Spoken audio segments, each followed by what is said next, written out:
Indeks harga saham gabungan IHSG memerah sejak awal pembukaan pada Senin 8 Juni 2026.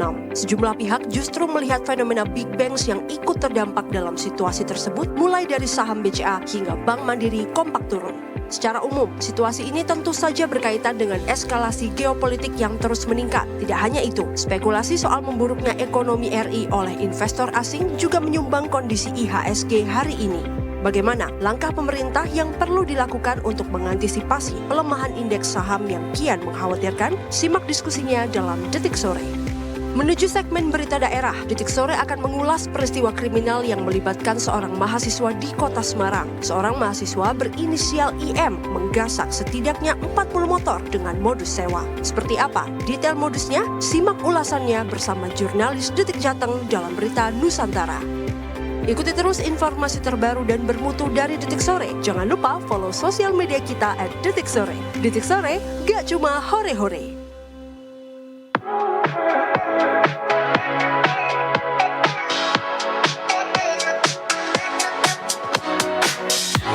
Selamat sore Detikers, welcome to the very first Monday of, enggak juga sih, Of the second June. of the second week of June. Gak terasa udah mau pertengahan Juni ya kita, gila sih. Iya. Banget ini dunia berlalu. Sibuk banget sih, tapi dunia Iya ini. betul lagi. Gimana Detikers, sore hari ini kamu merasa banyak sekali yang terjadi di weekend kemarin, atau mungkin di pagi hari ini aja, atau mungkin di semalam ya. Hari ini akan kita bahas dengan rasa koko pandan ya. Koko pandan Pisang campur susu. sirup stroberi. Campolai. Campolai. Ini adalah campolai Iya ketemu lagi. SKM. Es pisang hijau. Iya juga, kan, bener. jadi kuah-kuah pisang hijau. Ya kita butuh ada nuansa hijau nih biar bisa jadi es pisang hijau juga. Benar. Nah, makanya kita pakainya pada saat tidak bulan puasa ya. Karena Betul. agak mengganggu konsentrasi kayaknya kalau kalau di bulan puasa Memang sore-sore outfit lihat ini warna pink. dikeluarkan di momen-momen summer biasanya. Oh, summer. Panas tuh ya. Biar fresh gitu Detikers ya, kayak sirup koko pandan, koko melon, dan koko-koko lainnya. Koko Jerian habis dari sini juga. Oh iya bener, Ini fresh Koko banget. Vanes. Gimana Mbak yang kemarin salaman sampai 2 kali itu katanya Siapa? belum cuci tangan sampai hari ini? Oh yang ini ya, anaknya Opung Luhut. Kayaknya bukan, dia soalnya. Ada yang berdiri sendiri di depan. Oh, tapi emang dia nyalaminnya cukup banyak fansnya sih. Tapi ada kakak-kakak berhijab gitu. Oh iya, bukan nggak fansnya. mungkin anaknya Opung Luhut sih. Ya kan? Nah, ya mungkin berada dalam section yang sama atau deketan kali ya. Karena dia dia bikin konten waktu dia berangkat ngantor, dia plastikin tangannya. Oh gitu beneran? Saking gitunya ya? Saking dia nggak mau cuci tangan setelah Kenapa dipotong pegangan. aja sih, amputasi terus habis itu dibingkai lagi. Tapi menurut gue dia juga cukup luar biasa, dia plastikin nggak bisa absen dong. Iya juga sih, pakai tangan kiri. Oh iya bisa kiri, benar-benar. Itu pakai jempol. Udah lama nggak absen. Tapi beneran seminggu terakhir ini banyak, apalagi weekend kemarin, Allahu Akbar. Allahu Akbar banget padatnya Sibuk orang-orang. banget. Apalagi yang daerah Senayan juga ya. Iya, Raisa betul. konser berapa hari tuh? Benar. 2 hari, 3 hari. Terus siapa lagi? EXO ya? Betul. EXO apa EXO cara nyebutnya? EXO juga kemarin konser juga. Timnas. Betul. Timnas akhir Ada, pekan sih. ada event lari juga. Event lari. Ada. MBG. Kurang koneng Kak, punten. Iya event lari itu banyak udah Event lari. pasti. Tapi bukannya beda ya. Kalau Jakim nanti ya, masih nanti ya. Nah, minggu depan. Minggu depan ya. Minggu Oke. depan 2 minggu lagi gitu. Nah, ada baiknya memang Detikers selalu mengecek update gitu apa yang terjadi di Senayan GBK gitu ya di setiap weekendnya juga, karena kalau misalnya memang niat ke sana good for you, tapi kalau misalnya memang enggak, kayaknya akan cukup sayang aja gitu ya waktunya kalau terjebak di sana gitu. Bener, atau naik MRT aja. Benar, setuju. What did you do on your weekend? Tidur, Iya lagi. bekerja, Kerja. menikmati suara air, Kenapa tuh bocor Kak gentengnya? hujan. Oh hujan. Hujan lokal kayaknya kemarin gua, sempat hujan. Oh ya, gue nggak merasakan hujan Terima kasih sama sekali hujan di soalnya. waktu weekend, aku sangat senang kalau misalnya hujan di waktu weekend. Betul, kalian nggak ke mana-mana. Jadi ini apa ya? Ini adalah romantisasi yang diperbolehkan nih kalau hujan dan Nah, weekend. baru aja gue mau mengatakan bahwa tapi gue akan berhenti di situ karena gue nggak mau meromantisasi hujan, takut gue. Tapi ya rezeki yang jualan jas hujan, Iya, ada momen-momennya ya aja kan? sih ya. Rezeki yang jual sekoteng lah nggak ada juga. Enggak. Yang pasti ini waktunya rezeki buat Bu Nani yang hari ini dilantik menjadi Wih. Kepala Badan Gizi Nasional. Bersama dengan jajarannya juga ya, karena Iya. walaupun sebetulnya juga sudah diumumkan per weekend lalu juga bahwa sebetulnya Bu Nanik DKK bersama dengan dua wakilnya juga Berarti ya. nggak jualan pisang lagi abis ini ya? Mungkin ada gizi-gizi yang bisa diimplementasikan iya juga, juga ya, sih ya. gitu. Tapi kayaknya kalau digoreng beda tujuan ya. Nggak apa-apa Kak. Iya, Kan boleh. kita paling seneng masyarakat kita yang Digoreng-goreng. goreng-gorengan. Saham digoreng juga suka masyarakat kita tuh. Iya ya, termasuk juga ada satu nama lagi juga yang muncul menjadi penasihat. Nah, title-nya itu adalah apa ya? Penasihat Penasihat khusus khusus. Presiden bidang ketenaga kerjaan dan buruh khusus untuk MBG atau BGN atau sebenarnya secara khusus. Enggak. Oh, secara khusus Udah aja. berhenti di bidang ketenagaan dan buruh. Buruh aja berarti ya. Tidak ada sangkut pautnya dengan MBG BGN atau atau BGN. BGN. Tidak ada Nggak ya. ada. Nanti katanya bakalan dilantik per hari ini pukul 4 sore juga. Betul. Nanti akan kita Ya. jelang bersama ya Delikers ya. Tapi yang pasti dua nama ini adalah dua nama yang ya cukup tenar begitu di lini masa dalam beberapa waktu ini karena yang pertama itu dia adalah sosok wakil kepala BGN yang naik tahta setelah kepala BGN sebelumnya diringkus sama Kejagung begitu. Betul. Sementara Yang Pak Said satunya Iqbal lagi, adalah tokoh buruh yang cukup lama lalu lalang bersama dengan KSPI begitu untuk membela hak-hak kaum buruh dan kemudian hari ini dari yang tadinya desas-desusnya sebenarnya adalah menteri, kemudian ternyata dilantiknya menjadi seorang penasihat khusus presiden. Ada lagi nih jabatan baru ya. Betul. Ini dikonfirmasi juga sama Mensesnek ya, Pak Prasetyo Hadi bilang bahwa ya pokoknya ada posisi yang per hari ini akan diisi oleh Said Iqbal juga ya untuk membantu presiden terkait masalah ketenaga kerjaan dan kesejahteraan buruh. Dinilai katanya menurut Mensesnek sendiri itu adalah salah satu bukti komitmen pemerintah untuk memastikan kedua masalah tersebut menjadi prioritas gitu. Selain itu juga Said Iqbal mengaku juga sudah mendapatkan undangan pelantikan dari Seskap Teddy Indrawijaya Oke. gitu, untuk dilantik hari ini ya. Jam 4 nanti ya. Jam 4 nanti. Harapan kita semoga Pak Said Iqbal dengan dilantik masuk ke struktur pemerintahan saat ini bisa membawa aspirasi para kaum buruh lebih dekat lagi ke pemerintah sehingga Betul. nanti harapannya hak-hak kaum buruh yang selama ini mungkin agak sulit untuk ditembus gitu ya, usulan-usulannya bisa jadi lebih mudah atau mungkin bisa lebih didengar sama pemerintah dan juga pengusaha gitu, bisa jadi agregator, Itu jembatan dia. penghubung, konektor. Iya betul. Itu harapan kita bersama juga ya. Termasuk juga sama Bu Nani kayaknya juga cukup banyak juga harapan kita ya. Karena juga di satu sisi juga pemberitaan mengenai turunnya kepala BGN dan juga ini ya isu Isu. antara isu dan desas-desus Oh, ini gue satu Isus adalah isu dan desas-desus. We just jelek made it. banget. Itu loh yang katanya menerima uang 1 miliar per hari kan akhirnya juga jadi Oh iya. wah berarti sebetulnya harusnya hak dari anak-anak yang atau para penerima manfaat dari MBG ini harusnya bisa lebih besar daripada itu kalau nggak dimakan sama oknum-oknum yang tidak bertanggung jawab gitu. Nah, walaupun di satu sisi juga yang bertugas untuk membereskan atau mengusut tuntasnya juga ada pihak lain seperti Kejagung dan lain-lainnya juga. Tapi akhirnya Bu Nanik juga diharapkan untuk bisa benar-benar menjaga kepercayaan masyarakat Tentu. gitu dan juga Kepercayaan presiden juga kepercayaan pastinya. presiden juga untuk bisa melaksanakan Memimpin pelaksanaan program MBG ini ya. itu Yang dia. banyak banget duitnya. Gimana cara Banyak ngabisin banget. 1 T per hari tuh pusing sih. Bener. Mau lo nggak buat MBG aja kalau lo orang kaya terus punya duit gitu maksudnya. Terus disuruh ngabisin 1 T per hari bingung gak sih? Tapi 1.000 bukan, miliar, cuy. nah sebingung-bingungnya tapi bukan berarti dimakan sendiri 1 miliar sehari Jangan dong. Itu dia makanya ya. Bu Nanik, you're a mom, you must be understand about how giving your children dan ibu-ibu hamil di luar sana juga para penerima manfaat MBG juga seperti apa sih harusnya gitu. Termasuk usulan dari aku supaya lebih banyak lagi cabangnya biar deket. Karena agak jauh kalau misalnya kita di sini terus ordernya yang dari Jakarta Barat. Pisang gorengnya maksudnya. Balik lagi. Ya barangkali saudaraan kan bisa Beda. disampaikan usulan itu. Sorry banget ini kan Ibu Nanik bukan Ibu Nanik sedunia seperti ini ya. Udin Nani? sedunia. Kalau Udin sedunia udah ada. Udin sedunia. Iya gitu ya. Selamat bertugas berarti daftar penyelenggara negara yang akan dilantik hari ini. Ibu Nanik Kepala BGN, Wakil Kepala BGN digantikan oleh Agustina Arumsari. Wakil Kepala BGN lainnya ada Pak Trenggono juga.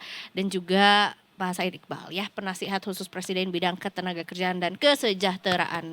Selamat bertugas buruh. Bapak Ibu. Termasuk Betul. juga selamat bertugas kepada Coach Sintayong yang epic comeback. kembali ke Indonesia ya. Ke Benar, Jakarta lebih tepatnya. Betul. Karena beliau baru saja ditunjuk menjadi pelatih kepala Pelatih macan. Persija Macan Bener. Kemayoran. Kemayoran. Aum. Raum.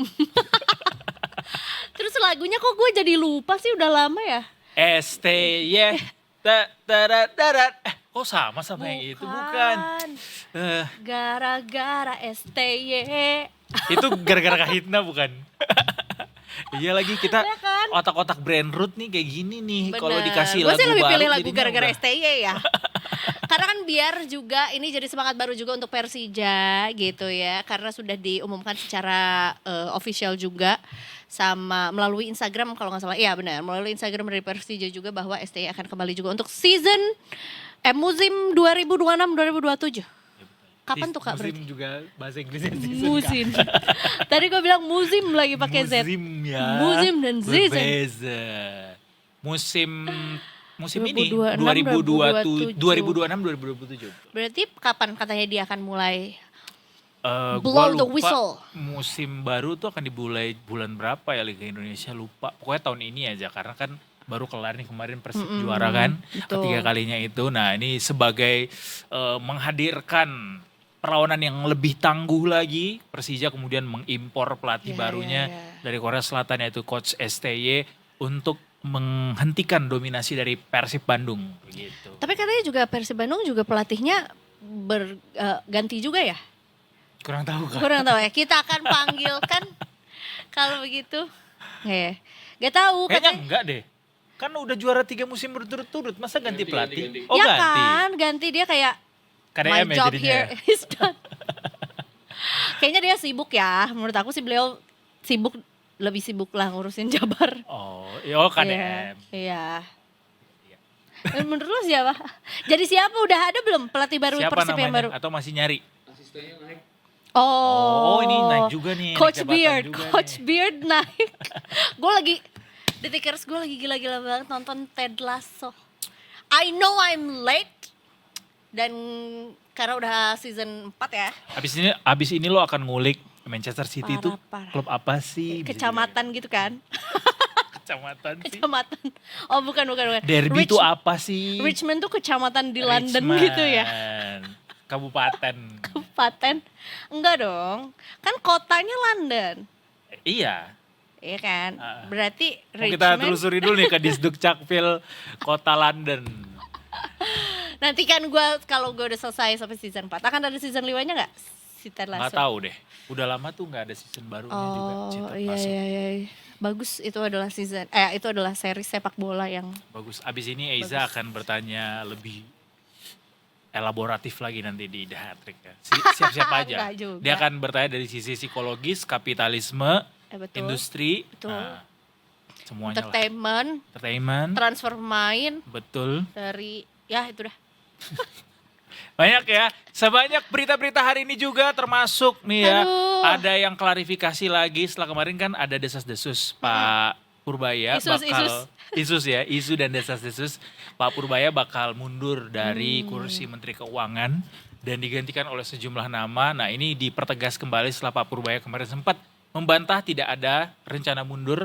Istana juga memastikan kembali, mengkonfirmasi kembali bahwa tidak benar isu Menteri Keuangan akan diganti. Hmm. Desas-desusnya jujur sampai saat ini masih cukup kencang terdengar, baik di media sosial maupun di pemberitaan juga. Ada nama-nama besar juga yang digosipkan akan menggantikan posisi Pak Purbaya, termasuk di dalamnya Pak Dede, Pak Chatib Basri. Tapi sampai hari ini Istana mengkonfirmasi tidak benar bahwa isu tersebut adalah sebuah wacana.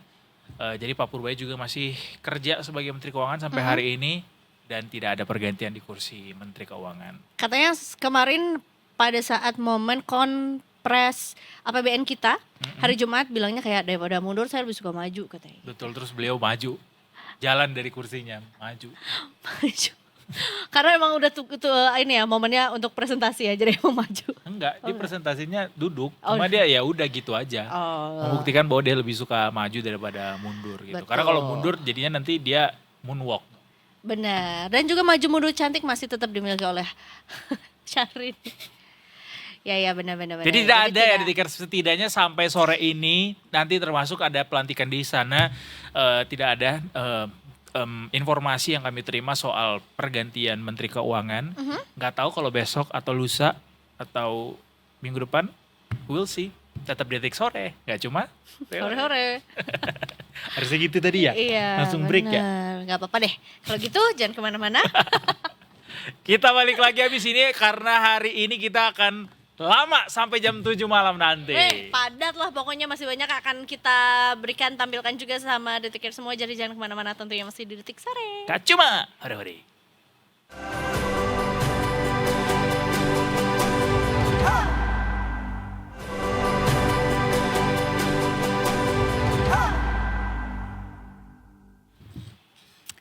Jalan-jalan ke Semarang. Cakep. Waktunya berita Nusantara sekarang. Yeah. Gampang-gampang aja. Mari kita menuju ke Semarang. Ada apa di sana? Gawat banget. Ini ada sebuah apa ya? Lumpia. Kan di Semarang. Mochi. Tahu bakso? Satu lagi. Motor yang digasak Nah, itu oleh dia. Bukan parah sih, seorang mahasiswa yang Gila ya. melakukan fraud sepertinya ya. Jadi dia melakukan Mencoba- penipuan. Oh, penipuan ya? Iya. Intensinya emang nipu. Intensinya adalah menipu. Jadi dia mencari korbannya untuk si motornya mereka itu tuh dijual apa digadaikan lah gitu. Pokoknya sampai total kerugiannya adalah 40 motor. Gitu. Kita mau cari tahu sih sebetulnya seperti apa kronologinya juga ya, satu tindak kriminal yang dilakukan oleh seorang mahasiswa di Semarang ini. Oleh karena itu kita akan langsung terhubung juga bersama dengan jurnalis Detik Jateng. Ada Kak Adrian Dwi Kurnia juga. Kak Adrian, selamat sore. Kak Adriannya lagi nge-freeze karena di Semarang tuh lagi suhunya -3. Ice Age ya di sana ya. Untuk pertama kalinya Semarang suhunya -3, udah setara Wonosobo. Benar-benar kita tunggu dulu. Kita tunggu dulu ya. Kan. Jadi ini modus operandi. Wah, modus sama modus operandi bedanya apa? Sama aja kan? Sama. Modus operandi memanfaatkan kedekatannya atau hubungannya dengan beberapa korban yang dia juga memang sudah kenal untuk kayak gue pinjem motor lo ya untuk sebuah bisnis rental gitu katanya. Ternyata Bukan enggak. dijual sama dia. Bukan diputar buat bisnis. Betul, tapi entah deh apakah mungkin ada yang sudah digadaikan atau mungkin seperti apa. Kok sampai 40 motor, apakah dari 40 orang yang berbeda, 40 korban gitu ya, sampai akhirnya terungkap lah ya kan kasus ini juga gitu. Sayang banget ya.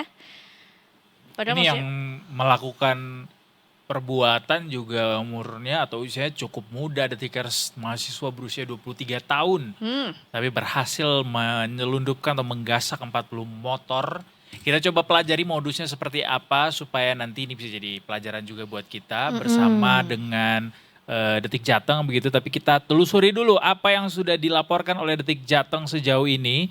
Yang pasti Detikers ini pelakunya udah ditangkap sampai saat ini ya. Katanya pelaku ini menggasak total 40 sepeda motor dengan modus sewa. Sudah dilaporkan ke Polsek Ngalian di Kota Semarang dan Kapolsek Ngalian Kompol Alit Alphard.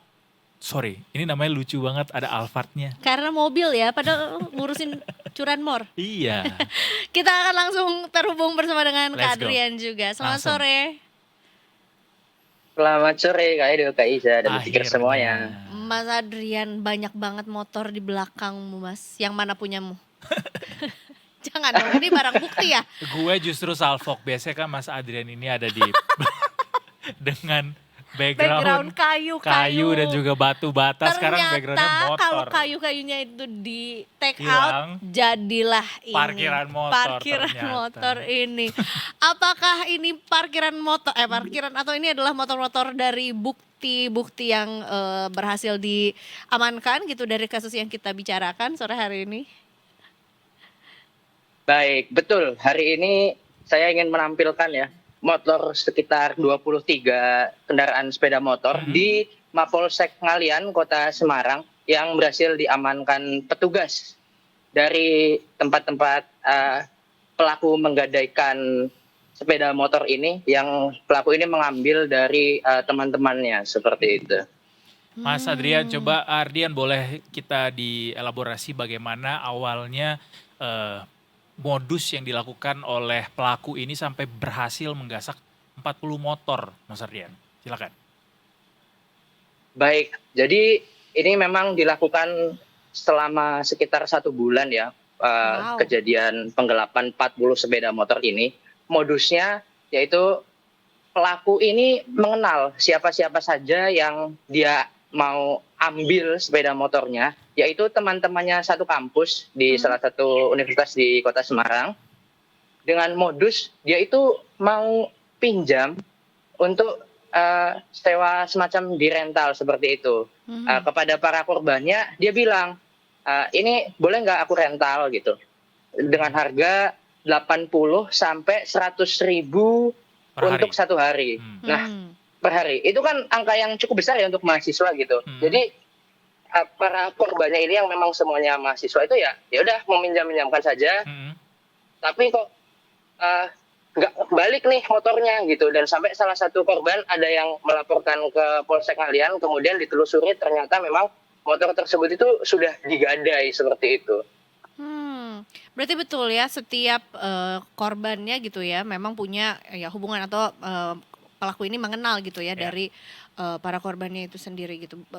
40 motor dalam kurang lebih sekitar 1 bulan, berarti sehari bisa mendapatkan lebih dari 1 orang korban begitu ya. Apakah sebetulnya ada niatan Betul. awal memang mau direntalkan, tapi kemudian bisnisnya gagal, atau mungkin sebetulnya memang dari awal sudah tidak ada niatan untuk melakukan perentalan ini gitu, justru memang dari awal juga niatnya sudah niat buruk gitu Mas?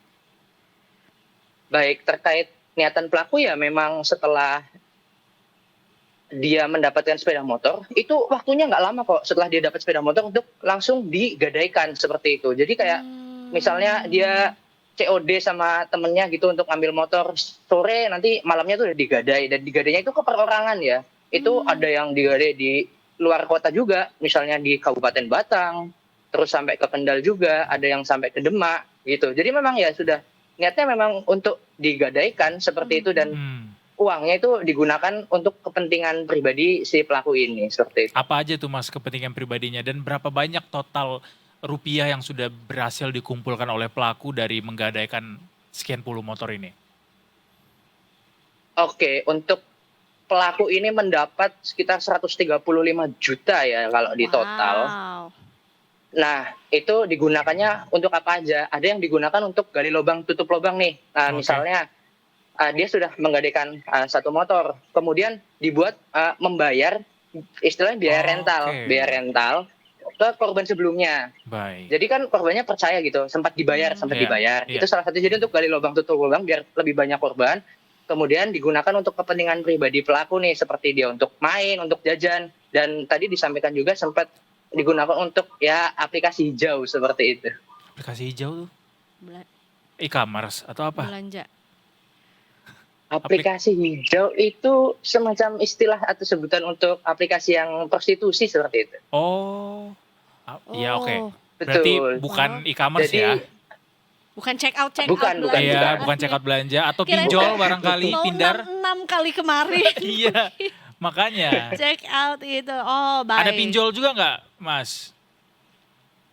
Kalau untuk motif ekonomi tadi sih dari keterangan polisi tidak disampaikan seperti itu ya. Kami kan sudah sempat menanyakan apakah si pelaku ini terlilit hutang atau apa, katanya enggak gitu. Tapi ini juga dari 40 korbannya itu dia juga menipu pacarnya sendiri juga ini. Oh, salah satu korban dari 40 motor ini juga adalah pacarnya sendiri begitu? Betul. Mas, berarti dia melakukan modus ini sendirian gitu. Apakah ada bantuan juga dari pihak lain atau mungkin dari pihak penggadai atau mungkin orang yang mungkin mau membeli motor dari para korbannya? Informasi yang kami peroleh memang pelaku ini beraksi sendirian ya. Dia menggadaikan motornya beserta STNK-nya karena ketika dia meminjam motor itu kan untuk keperluan rental kan perlu STNK gitu alibinya. Jadi dia menggadaikan sepeda motor dan STNK seperti itu. Mas, boleh diceritain ke kita nggak bagaimana profil dari pelaku ini? Kenapa beliau bisa sangat dipercayai kemudian oleh teman-temannya untuk melakukan hal tersebut gitu? Baik, jadi si pelaku ini kan memang mahasiswa aktif di salah satu universitas di kota Semarang ya. Dia itu memang istilahnya punya senioritas lah kalau disampaikan tadi dari polisi. Jadi dia korbannya yang banyak itu, kalau senioritas ini yang dimaksud jadi tahun masuknya ya. Dan korbannya itu banyak juniornya meskipun ada seniornya juga. Tapi ya junior-juniornya di kampus itu juga digasak nih sepeda motornya untuk kemudian digadaikan. Dan selain itu memang tawaran uang yang menggiurkan untuk rental dalam satu hari itu kan 80-100 ribu. Jadi ya percaya aja seperti itu.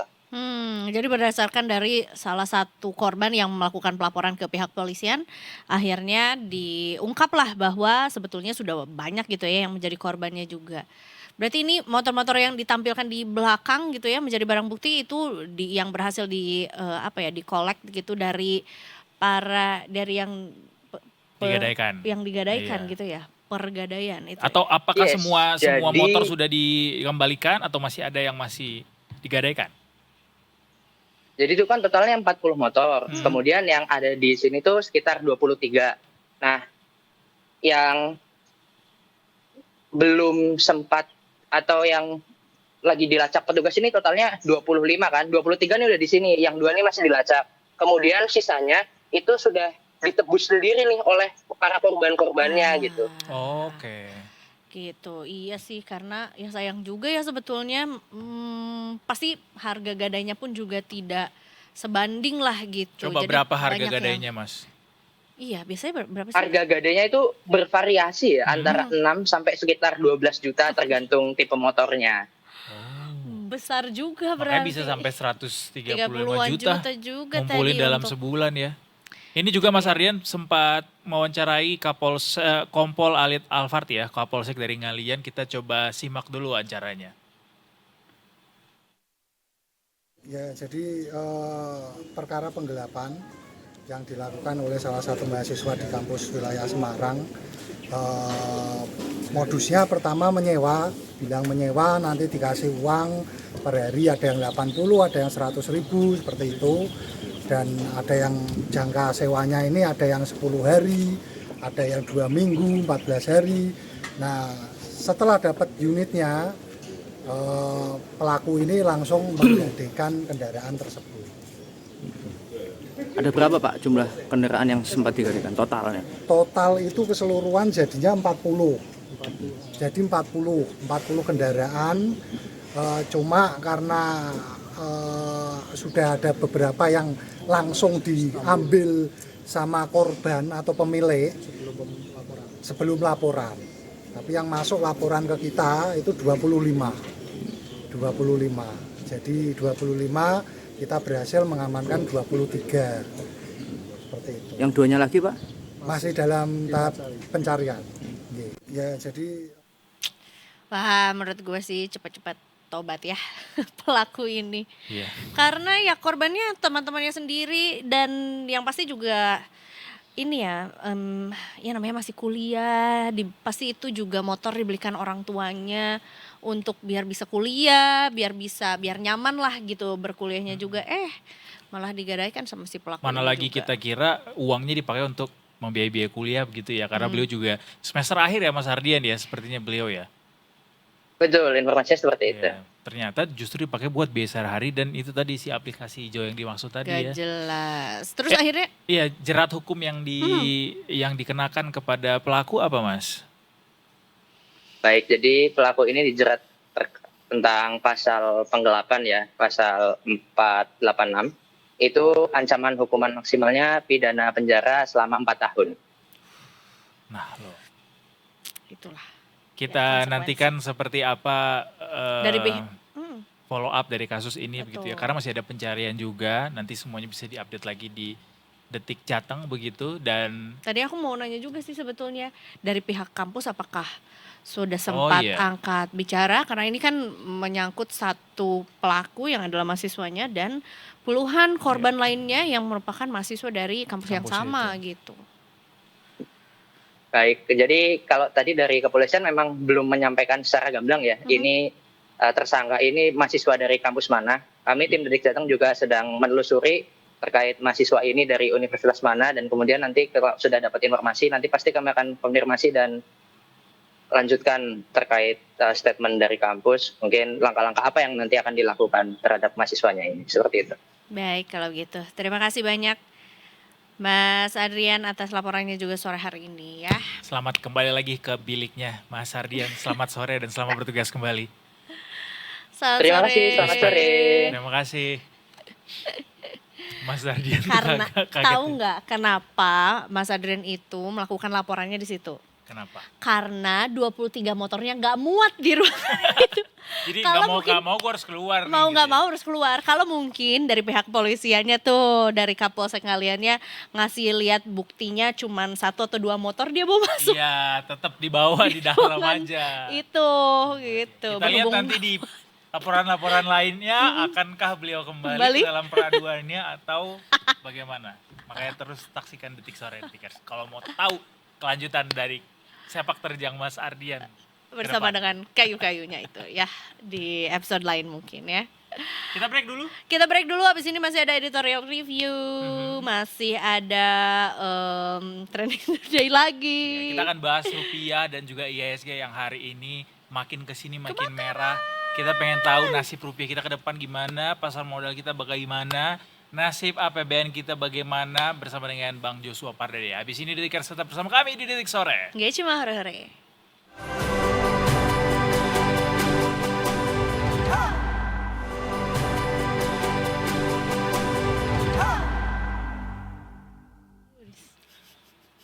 You're still watching Detik Sore. Gak cuma hore-hore, kita tadi lagi ngomongin seseorang yang memerankan peran antagonis di sebuah film.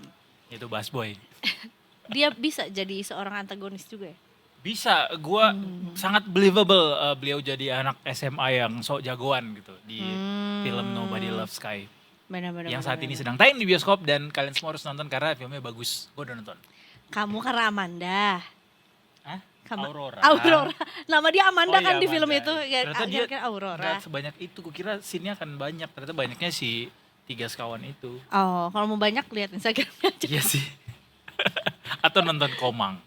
Iya benar. Kalau mau banyak bahas rupiah hari ini kita akan bahas Detikers termasuk IHSG juga. Aduh, ini kita mau membaca sinyal-sinyal ambruknya IHSG yang sebetulnya kalau dibilang ambruk tuh ini tuh lebih ke ya turun, terjadi. udah terjadi Iya. selama 1 sampai 1,5 bulan ke belakang lah, let's say gitu ya, sampai ke angka 5 ribuan juga dari 9.000 loh. Asli. Bahkan This kalau misalnya earlier this year Iya ya. betul. Kalau ditarik dari awal tahun dari 9.000 itu sampai hari ini di 5.300 5.400-an itu udah banyak banget kapitalisasi marketnya yang kegerus gitu. Nah, kita akan bahas itu yang hari ini juga bertepatan dengan rupiah yang kembali tembus rekor baru per US dollarnya 18.200. Kita bersama dengan Bang Joshua Pardede, Kepala Ekonom Bank Permata. Selamat sore Bang Joshua. Selamat sore, Do. Selamat sore, Eza. Selamat sore, terima Selamat sore. kasih sudah meluangkan waktunya juga pada sore hari ini bersama kami yang sangat ping-ping ya. Kita berusaha untuk tetap ceria di tengah Itu kedukaan dia, ini ya. karena sepertinya memang perlu untuk apa ya, memberikan motivasi untuk diri sendiri juga, jangan terlalu mellow mungkin ya di satu sisi juga, walaupun tetap harus kita pelajari ya Bang ya, mengenai sinyal-sinyal apa nih yang mungkin kita bisa baca atau mungkin yang bisa kita antisipasi atau mungkin juga ya yang kita pelajari lah gitu ya dari ambruknya IHSG di beberapa bulan ke belakang ini gitu. Kalau dilihat dari situasi hari ini Bang Joshua, sebenarnya kan kalau pemerintah bilang ini pengaruhnya adalah sentimen negatif yang bikin kita akhirnya terus-terusan kegerus gitu ya, baik IHSG maupun rupiahnya. Kalau Bang Joshua melihatnya ini lebih ke memang adanya ketidakpercayaan atau krisis kepercayaan dari masyarakat, atau memang situasinya memang benar-benar nggak baik, atau seperti apa Bang Joshua lihatnya? Iya, sebenarnya kalau kita lihat kan memang ini dari awal tahun ya, koreksi dari IHSG ini kan juga dipengaruhi juga ya oleh faktor global, yaitu tidak bisa kita bantahkan. Tapi memang kalau kita lihat juga yang cukup dominan beberapa waktu terakhir ini memang juga ada faktor domestiknya gitu ya.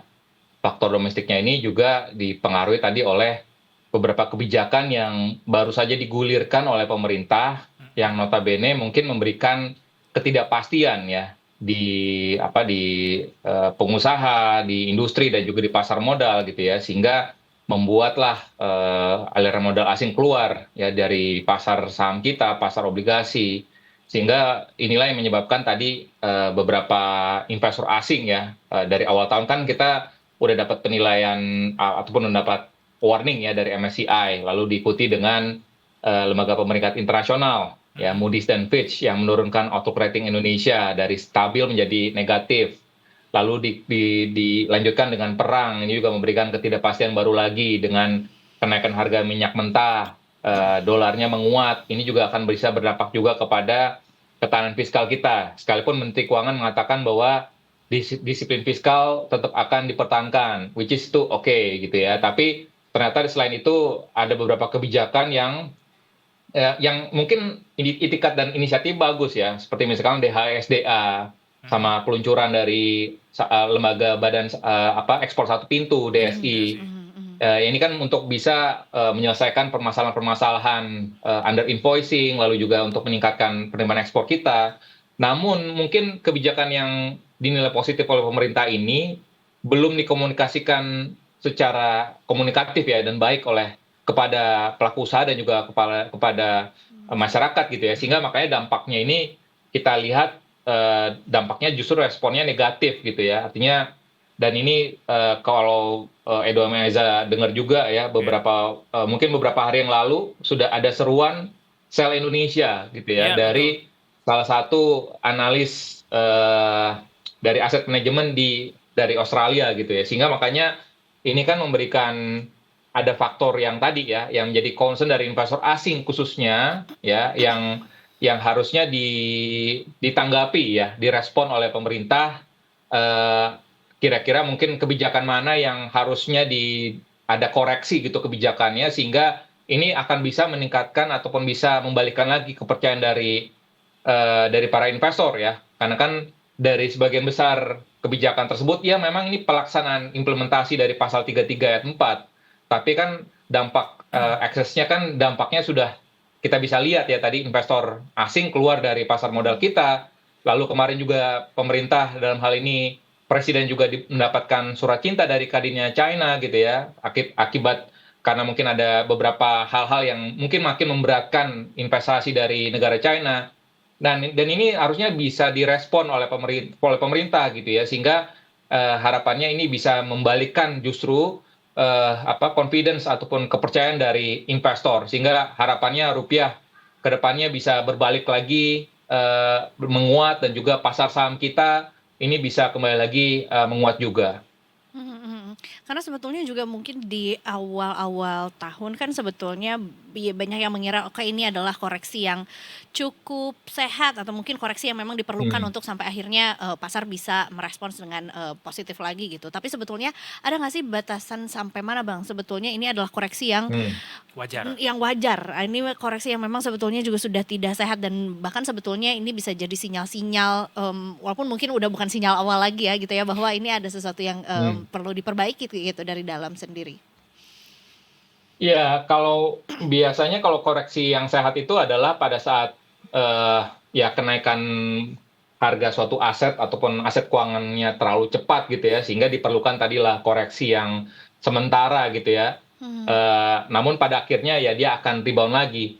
Tapi kan yang kita lihat saat ini kan ini cukup bertubi-tubi dan berturut-turut ya koreksinya, dan juga tadi disampaikan oleh Edo bahwa misalkan ya rupiah kita mencatatkan level terlemah baru lagi ya, rekor baru lagi gitu ya. Dan for your information bahwa ya rupiah memang saat ini faktanya sampai dengan 8 Juni ini ya secara tahun kalender ya memang kita rupiah adalah mata uang yang paling lemah ya dibandingkan dengan kawasan Asia lainnya, negara-negara mata uang Asia lainnya, baik terhadap rupiah India, peso Filipina, ringgit Malaysia, Singapura dolar, ya kita memang yang paling lemah gitu ya. Sehingga ya memang tidak ya memang ini bisa kita respon ataupun kita tanggapi secara lebih serius lagi, tapi kondisinya yang kita bisa pastikan adalah kondisi secara ekonomi dan secara fundamentalnya sebenarnya kita tidak lebih buruk daripada 98. Itu yang mungkin kadang-kadang masyarakat mungkin sedikit membandingkannya ya, menyamakannya dengan kondisi 98 gitu ya. Tapi yang mungkin kita harus bisa sampaikan dan secara objektif bahwa ya kondisi kita saat ini ya agak sedikit berbeda dengan kondisi 97-98 ya, karena secara fundamental aturan-aturan regulasi di pasar keuangan, di perbankannya ya, dan juga dari sisi koreksi di rupiahnya ya. Kalau di 98 yang lalu kan dari level 2.000 ke 16.000, berarti kan tingkat pelemahannya lebih dari 400% gitu ya. Nah saat ini kan tadi saya sampaikan misalkan rupiah secara tahun kalender pelemahannya 8% ya. Apakah itu apple to apple? Kan nggak juga ya, dengan kondisi fundamental kita yang saat ini juga cukup baik. Meskipun tadi ya ini yang harusnya menjadi koreksi kebijakan tadi adalah hal-hal yang menjadi masukan dari pelaku usaha, lalu juga analis ekonom ya, terkait untuk perbaikan kedepannya ini harus dipertimbangkan ya, agar tadi kita bisa bersama-sama melewati kondisi yang tidak mudah saat ini, sehingga harapannya kita bisa kebijakan yang ingin digulirkan oleh pemerintah pun juga bisa diterima oleh pelaku usaha gitu, sehingga tidak terjadi kepanikan ataupun ketidakpastian baru lagi di sisi di sisi industri dan juga di pasar modalnya seperti itu. Dan kita juga tidak berusaha untuk melakukan fear mongering gitu ya, menyebarkan sentimen-sentimen negatif yang barangkali disangka juga oleh pemerintah bagian dari faktor pelemahan dari IHSG maupun rupiah. Tapi faktanya memang kita lihat saat ini Bang Joshua bahwa pelemahan di rupiah dan juga IHSG hari ini kan bukan jauh, lebih buruk daripada apa yang terjadi di COVID ya Bang Joshua ya. Lalu saat ini juga ada kenaikan imbal hasil gitu di obligasi pemerintah gitu, dan BI Rate juga sudah menaikkan bunganya. Ini juga dibaca sebagai salah satu bisa dibaca sebagai salah satu adanya tanda-tanda krisis gitu Bang Joshua. Seperti apa Bang Joshua melihat ini, bukan bagian dari upaya menakut-nakuti tapi sebagai literasi gitu ke masyarakat bahwa apa yang bisa kita sikapi dari kondisi-kondisi yang terjadi hari ini Bang Joshua? Ya tentu setiap kementerian, lembaga dan juga regulator di sektor keuangan punya tupoksi masing-masing ya dalam KSSK ya. Tentunya Bank Indonesia dalam artian menjaga supply demand falas gitu ya, dan juga dan juga dalam hal ini kebijakan moneternya tentunya dipertimbangkan kebijakan yang optimal gitu ya, untuk bisa menjaga stabilitas rupiah dan juga tetap bisa mendukung pertumbuhan ekonomi. Dari sisi fiskalnya tentunya ya perlu lebih fokus lagi misalkan bagaimana meningkatkan optimalisasi penerimaan, lalu juga belanja-belanjanya pun juga perlu disisir lagi belanja-belanja mana yang memang bisa berdampak pada perekonomian tahun ini, belanja-belanja mana yang mungkin dampaknya jangka panjang. Nah, itu mungkin bisa ditahan dulu, ditunda dulu gitu ya. Semuanya kan ini masalah prioritas dan juga masalah pilihan ya. Karena kalau pemerintah mau spending semuanya gitu ya pada tahun ini semuanya gitu ya, barengan pasti kan nggak cukup duitnya gitu ya. Artinya memang harus ada skala Harus ada yang prioritas direm ya? dalam betul. Jadi makanya karena keterbatasan fiskalnya kita ini, makanya kita harus milih-milih nih pemerintah mana, misalkan pendidikan, kesehatan, ya, misalkan program prioritasnya tetap mau diupayakan. Nah mungkin tadi dilakukan penghematan ataupun disisir daerah-daerah mana yang memang harus diprioritaskan gitu ya. Dan misalkan industri ya, kalau kita lihat kan sebenarnya kan dengan pelemahan rupiah dan juga dengan harga energi yang naik saat ini kan sooner or later ini akan juga akan membebani juga dari sisi produsen ya. Artinya yang memang industri-industri yang memiliki yang mengolah bahan baku impor, dia kan akan mengalami kenaikan ongkos produksinya kan.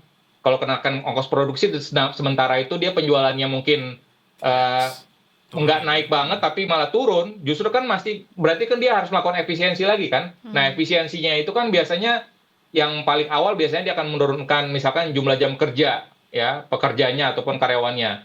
Nah yang paling terburuknya amit-amit ya mungkin terjadi adalah ya tadi terjadi PHK. Nah ini mungkin harus ada dukungan dan juga support dari pemerintah khususnya kepada industri-industri yang notabene adalah padat karya agar tadi tidak terjadi penurunan daya beli masyarakat khususnya kelas menengah ke bawah ya. Jadi makanya ini sangat sensitif sekali karena kita bicara kondisi yang sebelumnya adalah kelas menengah kita kan udah terpukul nih ya dalam 5-6 tahun terakhir ini ya. Ya down trading, behavior down trading, lalu juga Rojali, Rohana segala macam itu ya. Itu kan terjadi karena pendapatan real masyarakat kita itu nggak naik malah turun gitu. Nah ini makanya ditambah lagi dengan shock baru lagi dari harga minyak mentah dan juga pelemahan rupiah, ini harus disupport oleh pemerintah. Artinya kan dari belanja-belanja pemerintah ini kan harus ada dukungan juga ya agar tadi si pelaku usaha ini jangan sampai malah mengurangi jumlah jam kerja dan paling beratnya tadi jangan sampai melakukan PHK gitu agar tadi tidak makin berat lagi kepada masyarakat karena kan masyarakat tentunya kalau nanti dia udah melakukan penyesuaian harga-harga ya ujung-ujungnya kita harus bayar barang-barang lebih mahal lagi kan. Artinya kan ini juga imbasnya juga nanti kepada kita sendiri artinya konsumsi rumah tangga kita belanja porsinya untuk belanja kan jadi lebih besar ya.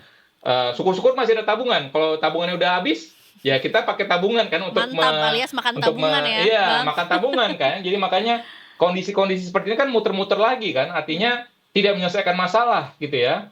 Sehingga memang pemerintah tadi perlu objektif dan tadi perlu cermat ya dalam hal ini mengoptimalkan belanja-belanjanya sehingga tadi mana-mana saja yang memang sudah terbukti sudah berdampak kepada yang menetes kepada masyarakat, nah itu diprioritaskan, tapi yang lain-lainnya yang belum dampaknya masih jangka panjang ya ditunda dulu gitu. Seperti itu sebenarnya agar tadi dampaknya kepada ekonomi real kita itu tidak makin memburuk ya, karena kalau kita dengar dari beberapa pengusaha ya ini sudah di depan mata ya, apakah mereka akan melakukan penyesuaian harga yang dimana nanti harga-harga di barang konsumen yang akan naik atau ya yang jalan paling buruknya adalah mereka harus mengurangi jam kerja dari tadi dan juga harus melakukan PHK. Jadi memang ini kondisi yang tidak mudah dan tadi mestinya harus ada koordinasi kan pemerintah kan konsepnya Indonesia Incorporated gitu ya. Artinya bagaimana juga mendengarkan ya keluh kesah dari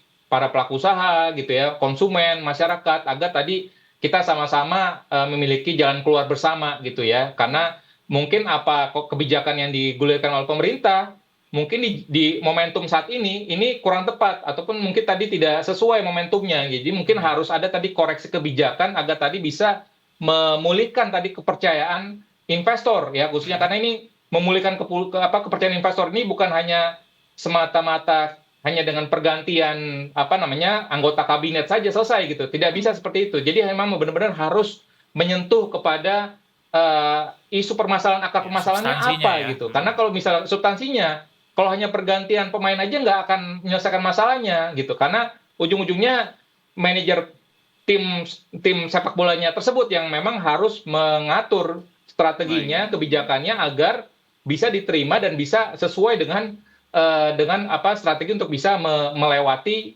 permainan ataupun kondisi ekonomi saat ini seperti itu. Jadi krisis kepercayaan itu nyata Bang ya, melihat kondisi saat ini ya. Iya, kurang lebih seperti itu ya. Khususnya tadi kalau kita lihat dalam koreksi dalamnya yang kita lihat ini memang penekanannya tadi adalah terkait dengan DHE/SDA yang semakin terfokuskan ke Bank Himbara dan juga tadi terkait dengan peluncuran DSI ya ataupun badan ekspor satu pintu yang dirasa oleh pelaku usaha dan juga khususnya para pelaku di sektor komoditas tersebut ini kan semacam capital control gitu ya dan makanya dan juga tadi belum matangnya kebijakan itu sendiri gitu ya sehingga pada saat diluncurkan pemerintah pun juga belum bisa menjelaskan secara komprehensif gitu ya bagaimana dari A to Z-nya seperti apa konsekuensinya seperti apa sehingga itu kan memberikan pertanyaan-pertanyaan baru lagi big question mark ya kepada investor gitu ya akan lain ceritanya kalau tadi misalkan pemerintah sudah memiliki kebijakan yang sudah mantap, sudah dikomunikasikan, sudah diworo-woroin dulu kepada industri, ya sudah sudah ada analisis studi evidence based policy-nya gitu ya, dan juga sudah ada juknisnya gitu ya, peraturan pelaksanaannya gitu, sehingga pemerintah akan dengan sangat mudah menjelaskan, sehingga apapun nanti yang menjadi pertanyaan dari investor pun juga pemerintah bisa menjawabnya, tapi kan saat ini kondisinya pada saat peluncuran DSI itu pun juga pada saat Presiden sendiri menyampaikan rencana peluncuran itu, kan bisa kita lihat langsung detik per detiknya IHSG pun juga terkoreksi. Baik. Ya artinya itu menjadi respon bahwa kebijakan tersebut belum tepat ataupun counterproduktif dengan kondisi di sektor tersebut dan juga kondisi ekonomi saat ini seperti itu. Baik. Ya. Step one-nya berarti bisa dibilang komunikasi juga ya, Bang. Perlu Betul. ada yang yang menjembatani gitu ya, apa yang sebetulnya kebijakan-kebijakan yang dibuat sama pemerintah mungkin sebetulnya butuh lebih dijelaskan secara komprehensif bagaimana itu sebetulnya bisa bermanfaat gitu atau mungkin juga bisa menggerakkan pasar kembali gitu. Sepakat. Dan mau tanya juga khusus soal yield SBN Bang Joshua yang saat ini imbal hasilnya itu kembali naik dan sepertinya ada indikasi tekanan jual gitu ya di pasar obligasi domestik kita. Mau nanya soal seberapa menarik SBN kita saat ini di tengah kondisi rupiah yang saat ini sedang lesu-lesunya Bang Joshua dan bagaimana korelasinya terhadap ketahanan APBN kita untuk membendung ini semua? Iya, sebenarnya ini juga sebagai dampak ya dari komunikasi ataupun pertemuan dari Menkyu dan Gubernur Bank Indonesia support juga oleh DPR. Pak Dasko ya di DPR di Sabtu yang lalu gitu ya. Dan ini kan memberikan indikasi bahwa komunikasi itu sebenarnya berjalan, sinergi itu berjalan gitu ya. Dan ini salah satu kesepakatannya adalah remunerasi penempatan dana pemerintah di BI itu memang akan dinaikkan gitu ya. Sehingga memang ini akan nanti konsekuensinya memang akan juga berdampak kepada imbal hasil surat utang pemerintah Indonesia yang beberapa sebelumnya itu kurvanya itu memang agak teknis bahasanya ya. Kurva imbal hasil kita itu inverted ya kondisinya. Artinya yang jangka pendeknya kita itu lebih tinggi dibandingkan yang jangka panjangnya yang 10 tahun. Nah, itu kan artinya kan indikasinya kan kondisi ekonomi kita kan nggak baik ya kan. Makanya ini dengan dinaikkan remunerasi tersebut, artinya ini pun juga untuk bisa mengoptimalkan tadi ya yield ataupun imbal hasil yang 10 tahun sehingga kurva imbal hasil kita itu balik lagi normal sehingga harapannya itu bisa menarik tadi investor asing untuk masuk ke pasar SBN. Ya, jadi ujung-ujungnya sebenarnya ini untuk bisa membatasi tadi dampak yang ditimbulkan dengan kenaikan imbal hasil tersebut ya kan pasti kan ongkos pemerintah kan akan jadi meningkat ya tapi ujung-ujungnya tapi ini untuk bisa tadi membuat kurva imbal hasil kita itu bisa lebih normal lagi gitu ya karena kondisi sebelumnya sempat kita tidak normal artinya yang imbal hasil yang jangka pendek yang 1-2 tahun itu lebih tinggi dibandingkan yang 10 tahun jadi ini yang kondisinya artinya kan ada yang ketidakberesan ataupun kondisi ekonominya lagi nggak bagus gitu ya dan ini menjadi salah satu image yang negatif juga kepada investor sehingga ini harus dibenahi dengan cepat dan itu dilakukan di Sabtu yang lalu, dan harapannya ini nanti akan mulai kerasa ya dalam jangka pendek ini, di mana investor asing akan mulai masuk lagi, sehingga responnya ataupun implikasinya nanti kepada rupiah pun juga harapannya ini akan bisa mendukung rupiah juga ya. Mulai akan ada penguatan rupiah, meskipun memang masih terjadi aliran modal asing juga ya di keluar dari pasar saham ya, karena memang pasar saham ini kondisinya kemarin kan masih banyak rumor-rumor yang memang yang kurang bertanggung jawab ya, kemarin terkait dengan MSCI yang menurunkan kita menjadi frontier, lalu juga beberapa rumor lainnya terkait dengan S&P. Jadi makanya ini yang harusnya bisa diluruskan ya, sehingga tidak terjadi persepsi yang negatif dari investor di pasar saham ataupun pasar obligasi kita, sehingga harapannya komunikasi kebijakan yang sudah dilakukan oleh BI dan Kementerian Keuangan saat ini di akhir pekan lalu ini bisa berbuah positif ya kepada nilai tukar rupiah kita, lalu juga di pasar obligasi, dan juga selanjutnya nanti akan bisa merembet juga kepada pasar saham yang mungkin kalau kita lihat beberapa saham yang mungkin secara fundamentalnya bagus dan koreksinya cukup tajam ya, ini mungkin kalau kita lihat dari sisi nilai fair value-nya ya mungkin sudah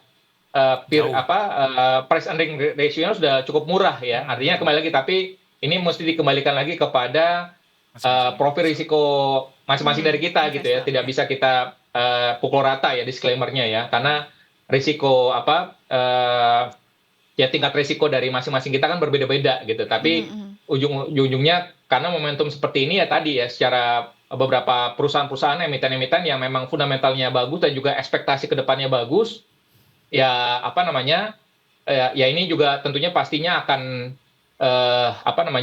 harapannya dengan tadi komunikasi kebijakan itu juga bisa berdampak positif juga ya kepada pasar saham kita seperti itu. Tapi beban APBN terhadap kenaikan imbal hasil tadi berarti bertambah ya, Bang Joshua ya? Iya, tentu makanya. Tapi kan ini di offset tadi dengan kenaikan remunerasi. Remunerasi yang disepakati antara BI dan juga Kementerian Keuangan di Sabtu pagi yang lalu gitu ya. Nah itu kan salah satunya pertama tadi untuk bisa mengelola kondisi likuiditas. Jadi tambah lagi tadi karena tadi mengkompensasi kenaikan imbal hasil di pasar sekunder saat ini. Nah Bank Indonesia akan karena tadi pemerintah kan punya penempatan punya penempatan sal di BI kan. Nah itu juga akan diberikan remunerasi yang juga lebih tinggi gitu ya, sehingga itu akan harapannya bisa menanggulangi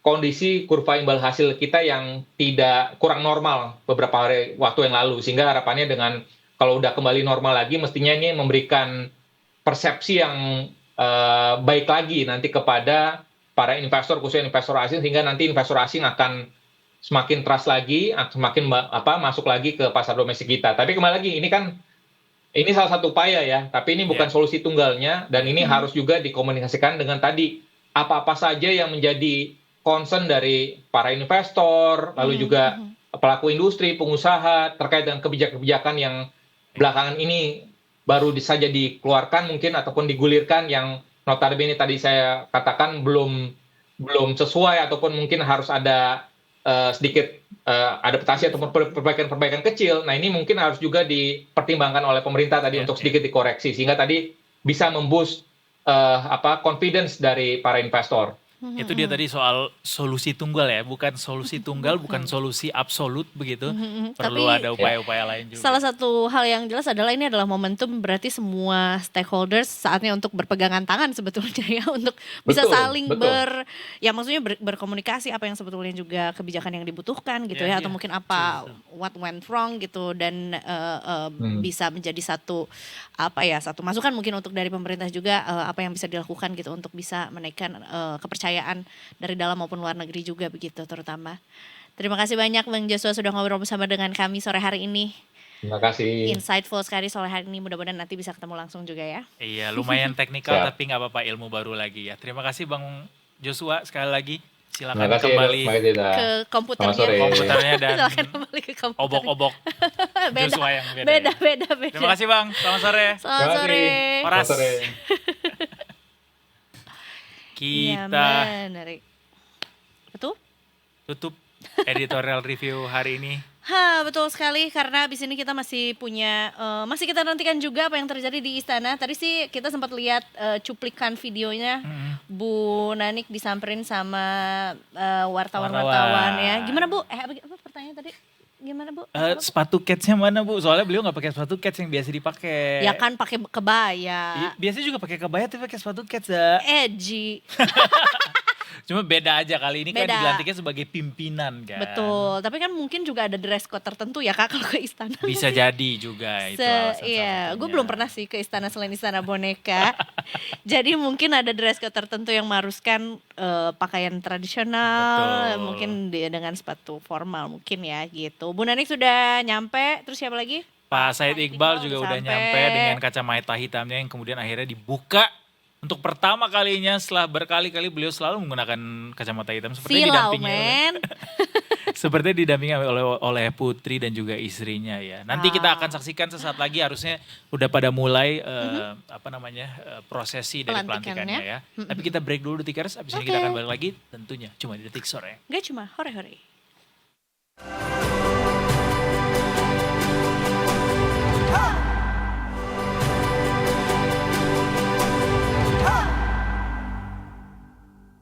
Presiden Republik Indonesia menimbang dan seterusnya mengingat dan seterusnya memutuskan, menetapkan dan seterusnya ke-1, mengangkat masing-masing 1, Nani Sudaryati Deyang sebagai Kepala Badan Gizi Nasional, 2, Agustina Arumsari sebagai Wakil Kepala Badan Gizi Nasional, 3, Trenggono sebagai Wakil Kepala Badan Gizi Nasional, dan kepada yang bersangkutan diberikan hak keuangan dan fasilitas lainnya sesuai ketentuan peraturan perundang-undangan.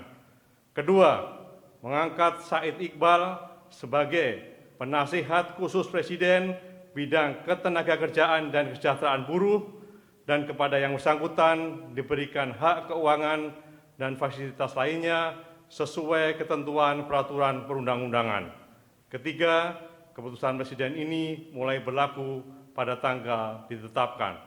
Ditetapkan di Jakarta pada tanggal 2 dan 4 Juni 2026, Presiden Republik Indonesia Prabowo Subianto. Rohaniwan dimohon menuju tempat yang telah ditentukan.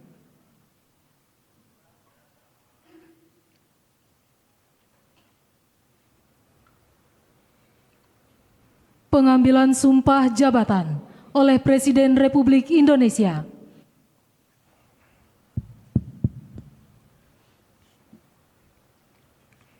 Sebelum saya mengambil sumpah janji berkenaan dengan pengangkatan saudara-saudara sebagai Kepala dan Wakil Kepala Badan Gizi Nasional dan sebagai Penasihat Khusus Presiden bidang ketenagakerjaan dan kesejahteraan buruh. Terlebih dahulu, saya akan bertanya kepada saudara-saudara, bersediakah saudara-saudara untuk diambil sumpah janji menurut agama masing-masing? Bersedia. Apabila demikian, harap mengikuti dan mengulangi kata-kata saya. Bagi saudara-saudara yang beragama Islam, demi Allah saya bersumpah. Demi Allah, saya bersumpah. Bagi saudara yang beragama Katolik, demi Tuhan saya berjanji. Demi Tuhan saya berjanji. Selanjutnya secara bersama-sama, harap mengikuti dan mengulangi kata-kata saya. Bahwa saya akan setia kepada Undang-Undang Dasar Negara Republik Indonesia Undang-Undang Dasar Negara Republik Indonesia tahun 1945 serta akan menjalankan segala peraturan perundang-undangan dengan seluruh-seluruhnya demi dharma bakti saya kepada bangsa dan negara. Bahwa saya dalam menjalankan tugas jabatan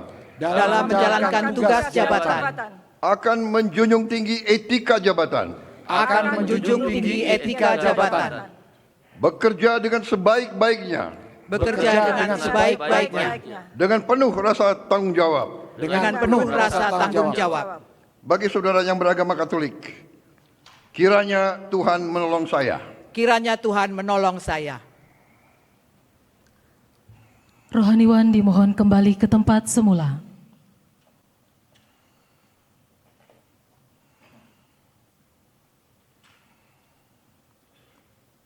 Persiapan penandatanganan berita acara.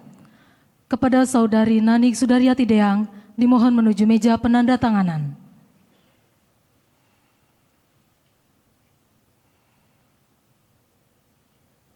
Kepada yang terhormat Presiden Republik Indonesia dimohon berkenan menuju meja penandatanganan.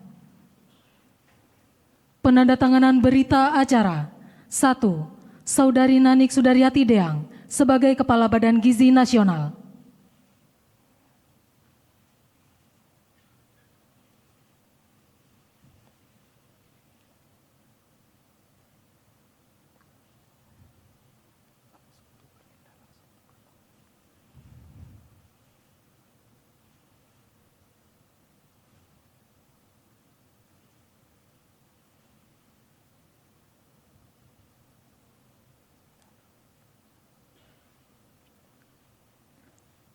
Dua, Saudara Said Iqbal sebagai Penasihat Khusus Presiden Bidang Ketenagakerjaan dan Kesejahteraan Buruh.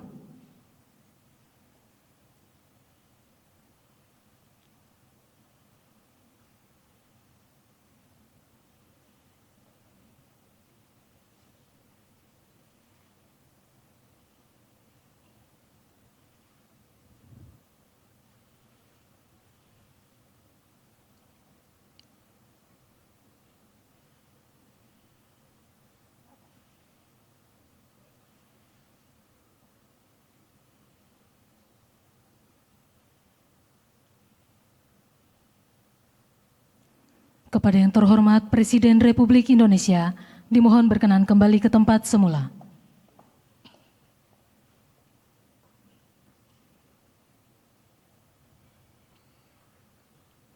Kepada para pendamping pejabat yang telah dilantik, dimohon untuk mendampingi.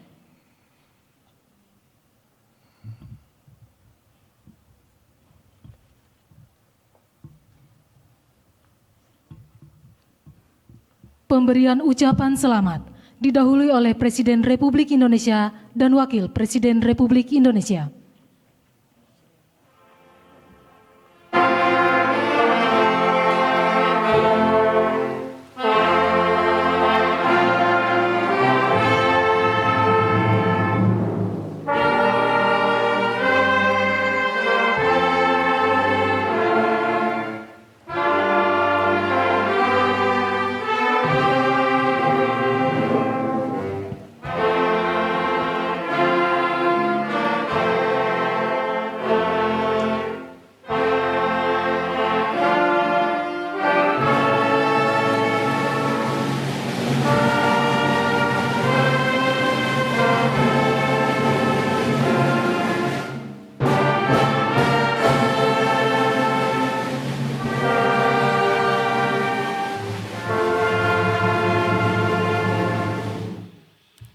Itu tadi dia prosesi pelantikan ya dari keempat pejabat negara berarti kalau begitu ya sebetulnya. Betul. Yang baru saja dilantik di Istana Negara. Jadi selamat bertugas kepada keempat ibu dan bapak yang tadi yang akan mengemban tugas barunya begitu. Betul sekali. Jadi Detikers buat yang mungkin baru tune in juga, ada beberapa pejabat negara yang dilantik oleh Presiden Prabowo Subianto di istana pada sore hari ini, yaitu Kepala BGN Nanik Sudaryati Deang dan juga Wakil Kepala BGN Trenggono dan beserta wakil satunya lagi Ibu Agustina Arumsari, serta juga ada satu penasihat khusus Presiden Bidang Ketenagakerjaan dan Kesejahteraan Buruh Pak Said Iqbal yang dilantik pada sore hari ini. Bisa dilihat di layar, tampak hadir bersama dengan pasangannya masing-masing begitu ya. Dan juga di lokasi terlihat sejumlah anggota kabinet yang hadir juga. Di antaranya ada Menko Pangan Zulkifli Hasan, ada Mensesnek Prasetyo Hadi, Menteri Kelautan dan Perikanan Sakti Wahyu Trenggono, Panglima TNI Agus Subianto, Kapolri Jenderal Listio Sigit Prabowo, dan juga Jaksa Agung ST Burhanuddin juga hadir di lokasi. Kita belum melihat Pak Purbaya tadi ya. Itu ada Pak Rosan juga, Menteri Investasi atau CEO Danantara. Kan kita Banyak pengen yang lihat, berarti. kan tadinya desas-desusnya Pak Purbaya juga akan ikut. Ternyata tidak. Justru sebetulnya, karena sebetulnya di sisi lain pasti Pak Purbaya juga lagi sibuk banget juga. Iya. Cuman takutnya kalau beliau datang begitu masuk ke istana, nah kan bener gitu. Jadi kita udah berspekulasi Jadi duluan. menimbulkan gosip yang lebih sip lagi ya. Iya, yang lebih sip. Yang lebih ghost lagi Yongkru. gitu. Jadinya beliau mungkin bertugas dari lokasinya masing-masing aja. Ada yang menarik dari penampakan para pejabat baru negara ini? Buat gue sih ini ya, penasihat khusus Presiden bidang ketenagakerjaan dan buruh, Pak Said Iqbal, yang biasanya kita lihat mengenakan kacamata hitam, beliau membuka kacamata hitam tersebut. Jujur sampai detik ini gue belum tahu kenapa beliau selalu menggunakan kacamata hitam dalam beberapa waktu terakhir ini. Karena biasanya mungkin seringkali teman-teman wartawan menemuinya outdoor. Iya bisa jadi juga, Iya tapi kan? biasanya kalau Atau lagi di pertemuan-pertemuan dalam ruangan konferensi juga. pers lewat Zoom, beliau juga tetap pakai kacamata hitam. That's why, kenapa ya Pak? Ternyata pas dilihat tidak menggunakan kacamata hitam, bagus-bagus saja. Iya, iya. Ya siapa tahu barangkali sakit mata waktu itu biasanya kan. Satu, menggunakan kacamata di hitam. satu sisi mungkin itu sebetulnya stylenya beliau yang memang tidak masuk ke dress code kenegaraan kalau masuk ke istana, ngerti gak sih? Jadi mungkin Takutnya disangka Will Smith ya, Men in Black ya. itu dia, jadi mungkin ya ada beberapa dress code-nya kita belum pernah dapat juga sih ya dress code. Lo pengen gak diundang sama Istana Negara? Iya kan, aku belum pernah ke istana-istana lain selain Istana Istana Merdeka. Merdeka, Jadi aku ya. ingin mencoba untuk ke banyak istana. Undangan terbuka buat mengundang kita berdua Undangan untuk untuk mengundang. istana agar bisa menyaksikan 17 Agustus tahun ini di Istana Negara. Betul. Ya, tapi tentatif ya, tergantung jadwalnya kita full apa enggak. Wih, hebat banget kata gue sih. Kan kita Tapi siaran juga soalnya. Di satu 17-an. sisi juga sih menurut gue juga gue butuh waktu yang cukup panjang untuk menimbang-nimbang pakai baju apa ya Iya sih. kira-kira ya kan. Karena kan kayak pink is not our color. Your Bisa. my. Kita akan lanjut trending dulu Detiker Let's go. sebelum nanti mungkin kita juga punya satu tayangan spesial juga di akhir acara hari ini. Namanya juga spesial ya, di ujung lah. Benar. Nanti kalian Pamungkas. kabur. Berapa kali kita akan saling memaafkan. Nah, pertanyaannya adalah Pamungkas, kamu mau maafin siapa sih? adalah pokoknya ada. Banyak ya. Tapi ini satu sisi juga kita perlu untuk mengucapkan turut berbelasungkawa juga karena saudara-saudara kita yang sebetulnya dibilang jauh juga nggak jauh-jauh banget, Filipina yang baru saja diterjang gempa yang cukup besar gitu. kekuatannya. Dan bahkan sebetulnya juga aku belum rekon sih, tapi intinya adalah 7,7 magnitudo. Dan Yes. bahkan juga merusak banyak sekali fasilitas umum yang ada di sana. Hal ini tuh terjadi di pukul berapa ya? Pukul siang lah pokoknya, pagi atau siang hari, karena juga memang lagi banyak yang beraktivitas, termasuk juga video-video yang beredar adalah kegiatan belajar mengajar. Iya, ada anak-anak Dan sekolah yang ada anak-anak sekolah yang di lagi ruangan terbuka sebenarnya ya. upacara.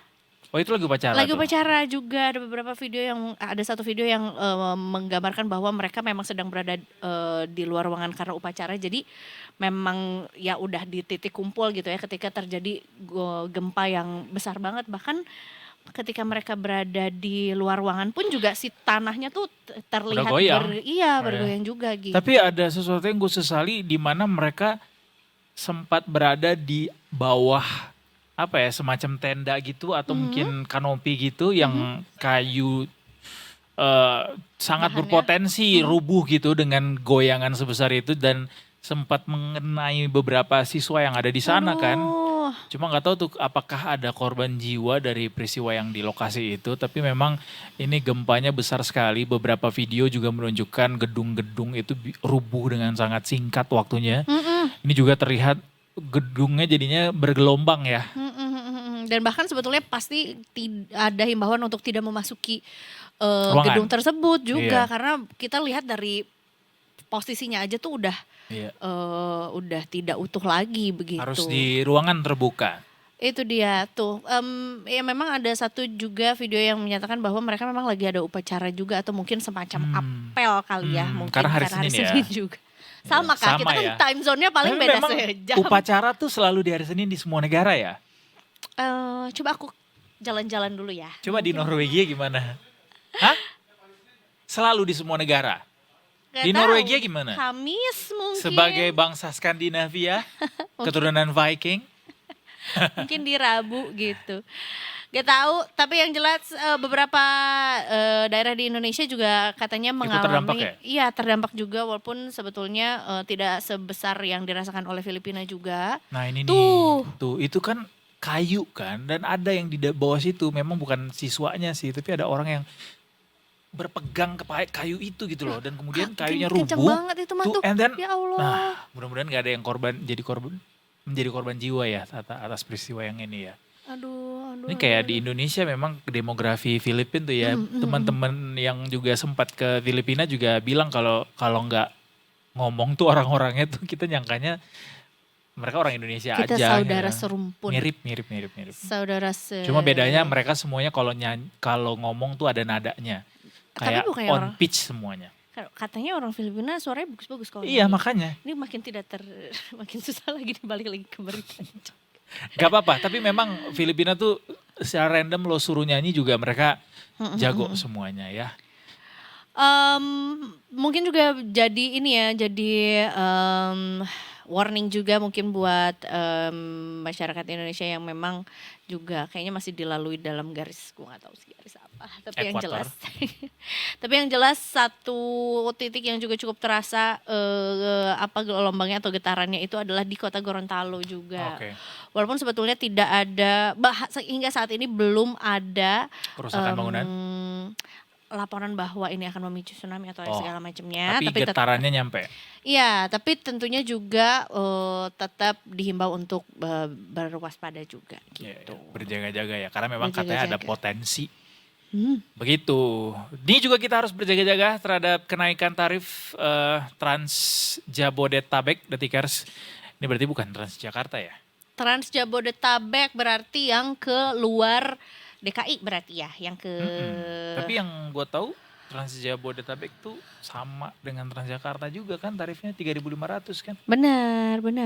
Yang ke Bandara Suta, Ke bandara. ke Bogor, Ke Bogor, Ke ke Depok ada gak? Depok ada. Ya kan, ke Depok. Berarti ya itulah ya, berarti yang di luar rute Dalam kota. Dalprov. Dalam provinsi Oh iya, DKI. dalam provinsi DKI Jakarta. Gitu. Karena kalau bilang dalam Jakarta mana satu nih? Iya. Jakarta ada banyak ya. Sorry, gue sih Jaksel. Sorry sih gue Kepulauan Seribu. Iya. Apa nih yang gue gini ini? Tapi itu katanya akan ada kenaikan dimulai dari Rp10.000 gitu. Walaupun sebetulnya masih belum diberikan kepastian kapan akan mulai kenaikannya, karena memang dirasa angka 3.500 itu sudah Iya tidak sih. lagi relevan. Bahkan kemarin kan katanya, Middle class lagi yang kena. tapi memang ini kemurahan sih Za. Maksud gue untuk antar kota, antar provinsi tarif 3.500 tuh murah banget. Memang KRL juga segitu. Tapi 5.000. KRL 3.500 kalau di ya? luar Iya. tidak lebih dari 30 km. Oke. Cuma ya soalnya APBD DKI Jakarta juga harus membebani membayar Sintayong sekarang. Jadi kebagi banyak tuh duitnya. Tapi memang gue setuju bahwa harus ada penyesuaian, karena memang kemurahan sih kalau semuanya segitu. Jadi nanti harapannya Middle class lagi yang kena. cuma ya ini harapannya bisa jadi subsidi silang. Dan juga ini ya menurut gue juga ya, supaya Ini naiknya khusus untuk yang imannya atau flashcardnya custom. betul. Khusus yang income-nya di atas 15 juta per bulan. Iya dong. Nah baru tuh dapat harga segitu tuh. Jadi ada kartu khusus untuk Anda yang berpenghasilan di bawah 15 juta. Nah pakai kartu Tapi khusus. tergantung juga tanggungannya berapa. Enggak, udah pokoknya itu. Middle class lagi yang kena.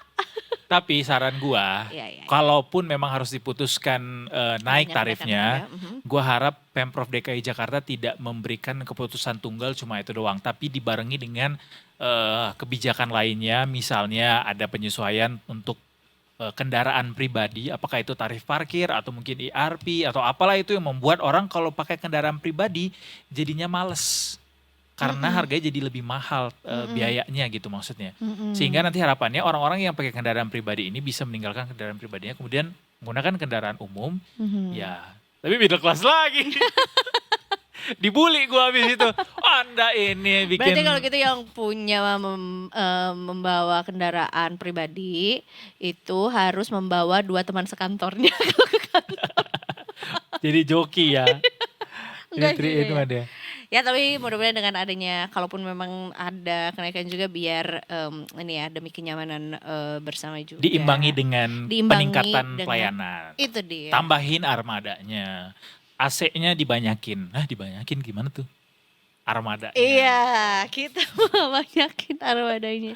Iya, Terutama karena rute-rute yang memang juga kayak survei aja gitu Pak, tiap jam 4 sampai ke jam 7 gitu. Mana yang antriannya paling panjang? iya tambahin Paling armadanya. war, atau mungkin juga pagi-pagi di jam 6 pagi gitu ya dari luar Jakarta, yang maksudnya kota-kota ini menuju ke Jakarta, yang mana yang paling masuknya. Nah, itulah yang perlu kita tambahkan. Iya. Jaklingkonya juga kalau boleh ditambah juga ke kampung-kampung, ke gang-gang. Gang-gang mungkin agak sulit ya.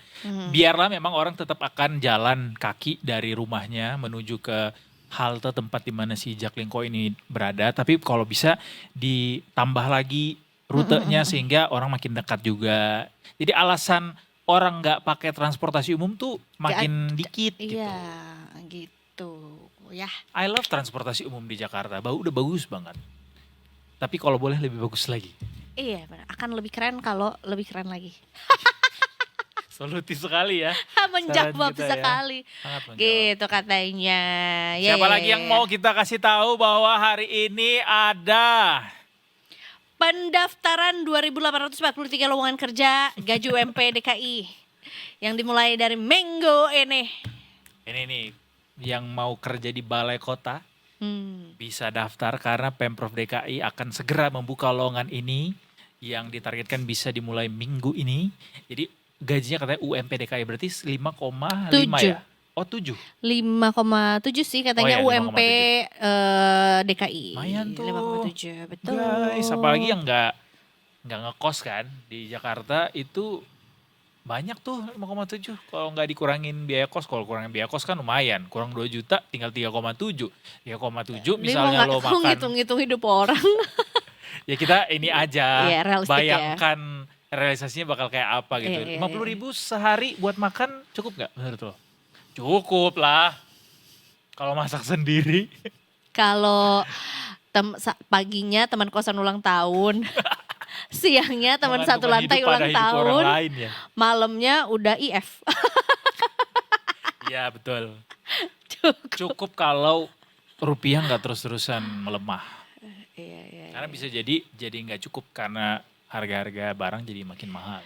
Tapi selamat hunting. Selamat hunting pekerjaan loker. Kalau begitu untuk teman-teman yang nanti menargetkan untuk menjadi pegawai Pemprov juga ya. Di lingkungan Pemprov. Iya benar Pemprov DKI. Di Pemprov DKI gitu. Di utara, di selatan, di barat, di pusat, di timur, di Kepulauan Seribu. Aku udah tahu loh. Aku ingin di Kepulauan Seribu. Oh ya, Kerja. pulau apa yang kamu paling suka di antara 1.000 pulau itu? Pulau Putri, ada gak? Ada ya Pulau Putri. Gue tau Gue baru Pramuka. sekali ke Kepulauan Seribu. Pulau Pramuka. Pulau Baret coklat. Baret coklat Pulau Pari, Pulau Macan. Itu pulau pariwisata semua tuh ya. Pariwisata. Putri wisata. Putri wisata. Ya itu pokoknya selamat hunting. Ya Pulau Pariwisata lah, kalau enggak gue ngapain? Kan 1.000 pulaunya. Iya, tapi apakah kunjungan kerja? Jadi pulau kunjungan kerja. Dari pulau ke pulau. Pariwisata lah. Gimana ya cara bridgingnya nanti ya?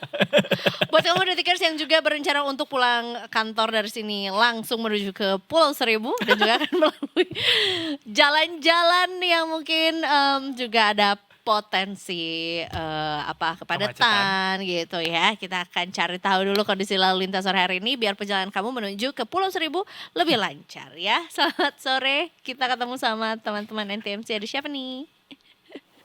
Hai, selamat sore. Edo dan Eiza. Brigadir Aniza, long time no see. Long time no see. Lo kali yang kemana-mana. Gua mah minggu lalu masih kelihatan Brigadir Anissa. Iya kan waktu minggu lalu aku merem. Jadi Jadi no see ya. no see. Brigadir Anissa is back.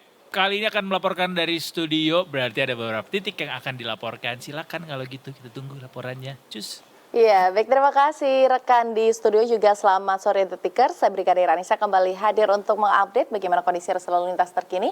Menjelang pulang perkantoran, situasi arus lalu lintas sudah mulai terlihat adanya kepadatan. Untuk itu langsung saja kita menuju ke CCTV yang pertama, yakni di kawasan CPU Tebet, Jakarta Selatan. Bisa kita saksikan bersama situasi arus lalu lintas untuk sore hari ini dari arah jalur arteri dari arah Semanggi yang akan mengarah ke Cawang terpantau sudah mengalami peningkatan volume kendaraan dan juga arus lalu lintas terpantau ramai.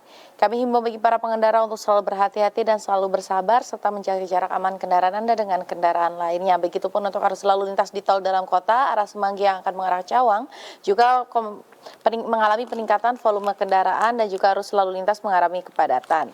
Kami himbau bagi para pengendara untuk selalu tetap bersabar dan juga berhati-hati. Dan dari arah sebaliknya, situasi arus lalu lintas sendiri masih terpantau relatif lancar, yakni dari arah Cawang yang akan mengarah ke Semanggi, arus lalu lintas di arteri maupun di tol dalam kota. Kami himbau bagi para pengendara untuk selalu berhati-hati, memperhatikan rambu lalu lintas yang terpasang di sepanjang jalan. Masih di kawasan DKI Jakarta, kita akan bergeser ke kawasan Jakarta Barat, tepatnya di kawasan CPU Taman Anggrek. Arus lalu lintas dari arah Selipi yang akan mengarah ke Grogol melalui jalur arteri untuk sore hari ini masih terpantau dalam keadaan ramai dan lancar. Begitupun untuk arus lalu lintas di tol dalam kota arah Jakarta yang akan mengarah ke tol Airport Jalan Prof. Sudiatmo dan arah sebaliknya. Kami himbau bagi para pengendara untuk selalu berhati-hati dan untuk tidak menggunakan bahu jalan sebagai jalur Anda kecuali dalam keadaan darurat dan juga untuk selalu memperhatikan arahan dan himbauan petugas kami yang ada di lapangan. Berikutnya kita akan beralih ke kawasan exit tol Bekasi Barat. Bisa kita saksikan bersama situasi arus lalu lintas dari gerbang tol Bekasi Barat yang akan mengarah ke Pekayon, Kalimalang maupun Jalan Ahmad Yani. Sudah mulai terlihat adanya peningkatan volume kendaraan didominasi oleh kendaraan pribadi roda 4 dan juga angkutan barang. Kami himbau bagi para pengendara untuk selalu berhati-hati dan juga menjaga jarak aman kendaraan Anda. Dan untuk arus lalu lintas dari Pekayon menuju Kalimalang maupun Jalan Ahmad Yani maupun gerbang tol Bekasi Barat, situasi arus lalu lintas juga sudah mulai mengalami peningkatan dikarenakan sudah dimulainya bertepatan dengan jam pulang perkantoran. Kami himbau bagi para pengendara untuk selalu berhati-hati, mengurangi laju kecepatan kendaraan Anda, dan juga untuk selalu mengutamakan para pejalan kaki akan menyeberang karena minimnya jembatan penyeberangan di kawasan ini. Dan juga kami informasikan bagi para pengendara untuk selalu tertib berlalu lintas, untuk selalu mengecek kembali, pastikan fisik Anda dalam keadaan yang sehat, dan juga pastikan kendaraan Anda dalam keadaan layak jalan. Untuk mengupdate bagaimana kondisi arus lalu lintas terkini, kami siap melayani Anda di nomor 15669 atau juga melalui WhatsApp center kami di nomor 085 871 500 669. Itulah informasi pada sore hari ini dan salam presisi. Silakan kembali rekan di studio. Terima kasih banyak atas laporannya hari ini. Mudah-mudahan kita perjalanan ke Pulau Seribu bisa lancar ya tadi ya. Kita pengen banget liburan ke Pulau Seribu, belum aja nih. Brigadir Anissa udah pernah belum? Sekarang lagi hype ya Kak. Betul. Iya, Brigadir Anissa udah pernah belum ke Kepulauan Seribu? Di antara 1000 itu? Kebetulan belum. Nah, Next ya, bismillah. ayo bareng. Sebutkan 800 pulau yang ada di... Udah cukup, 800 lagi. Makasih ya sekali lagi Brigadir Anissa. Sorry teman saya Terima emang agak-agak kasih, hari Edo dan ini. Eiza. Selamat sore. Sore. Selamat bertugas kembali. Guys, kita mau break tapi kita mau kasih tahu dulu. Habis ini kita akan ketemu sama perempuan inspiratif dari daerah yang banting setir, nggak banting setir sih. Enggak, melebarkan sayapnya. Melebarkan kepak sayapnya. Melebarkan sayapnya dari yang profesinya adalah seorang dokter dan sekarang menjadi anggota DPRD. Betul? Betul sekali. Namanya Maria Cecilia Steffi Harman, anggota DPD RI Komite 3 yang akan ngobrol sama kita soal bagaimana perjuangan beliau menjembatani komunikasi antara masyarakat di NTT dengan pemerintah pusat. Terutama juga punya program-program yang tentunya demi kesejahteraan perempuan, kesehatan perempuan dan juga anak-anak di daerahnya. True. Ya. Oke, kalau gitu nantikan aja, we'll be right back. Kita ganti baju dulu.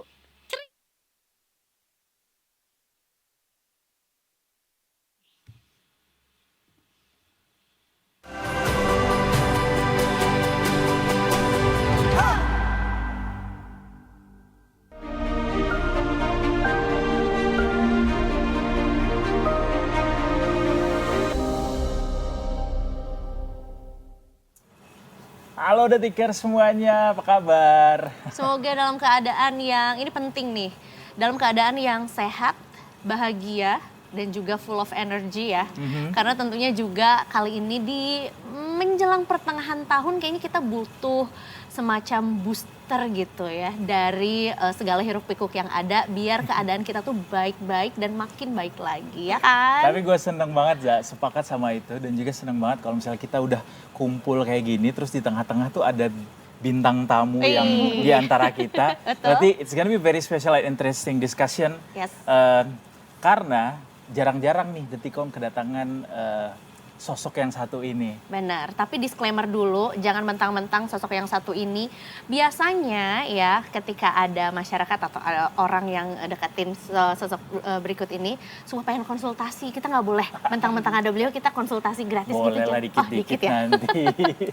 Jadi Detikers, biasanya kita berjumpa dengan seorang sosok dokter gitu ya, di puskesmas, di klinik, di rumah sakit gitu ya. Tapi kali ini bisa disebut dengan banting setir nggak ya? Karena sebetulnya profesinya dokter, tapi punya keinginan untuk memajukan kesehatan Indonesia, tapi sepertinya kurang atau belum cukup jika dilakukan dari puskesmas atau rumah sakit saja. Jadi beliau masuk ke dunia politik untuk bisa mengembangkan regulasinya ataupun juga peraturan yang ada untuk kesehatan di Indonesia gitu kan. This is the kind of way yang dipilih sama seorang Maria Cecilia Steffi Harman, anggota DPD RI dari Dapil NTT. Selamat sore. Selamat sore, selamat Ibu dokter, kakak dokter, mbak dokter. Iya.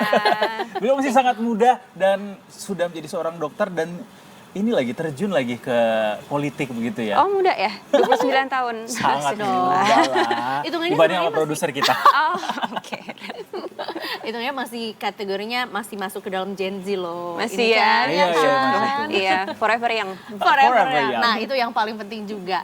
Energinya atau apa ya, energinya tetap dijaga untuk tetap bisa muda terus. Karena kan muda kan tuh identiknya tuh dengan semangat yang membara, dengan curiosity yang enggak terbatas gitu ya.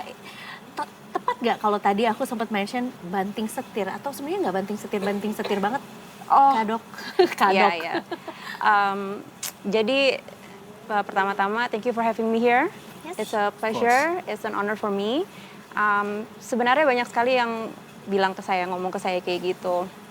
Kak dokter atau ibu dokter lah di Dapil. Sayang sekali ya, kok kayaknya banting setir gitu. Udah susah-susah belajar dokternya 7,5 tahun, tapi banting setir ke politik gitu, politisi. Ya saya selalu jawab, saya ini nggak banting setir. Saya tetap selalu menjadi seorang dokter.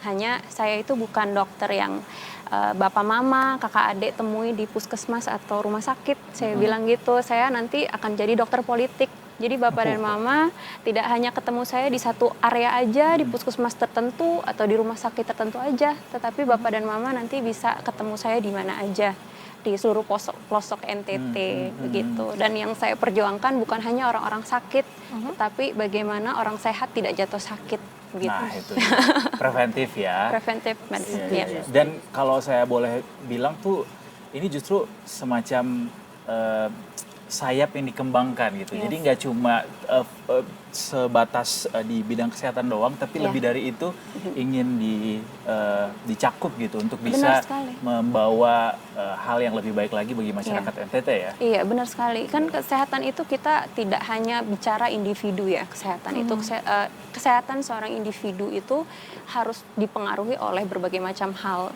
termasuk ya environment-nya, keluarga di sekitarnya, bagaimana rumahnya, bagaimana tempat tinggalnya, akses terhadap kesehatan, dan juga yang paling penting adalah tingkat kemiskinan, tingkat poverty, yang menurut saya sangat berhubungan dan mempengaruhi tingkat kesehatan seseorang atau sebuah masyarakat. Gitu. Tapi mungkin kalau boleh diceritakan sedikit atau digambarkan gitu ya, pelayanan kesehatan di daerah khususnya juga di NTT, apa yang perlu Detikers di sini juga tahu?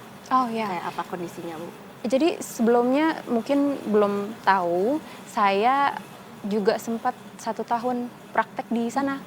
Jadi saya praktek di RSUD Eskalerik sebagai seorang dokter internship dan juga puskesmas Pasir Panjang di Kota Kupang dan puskesmas Manutapen di Kota Kupang. Jadi sedikitnya saya pasti tahu tentang kesehatan di sana.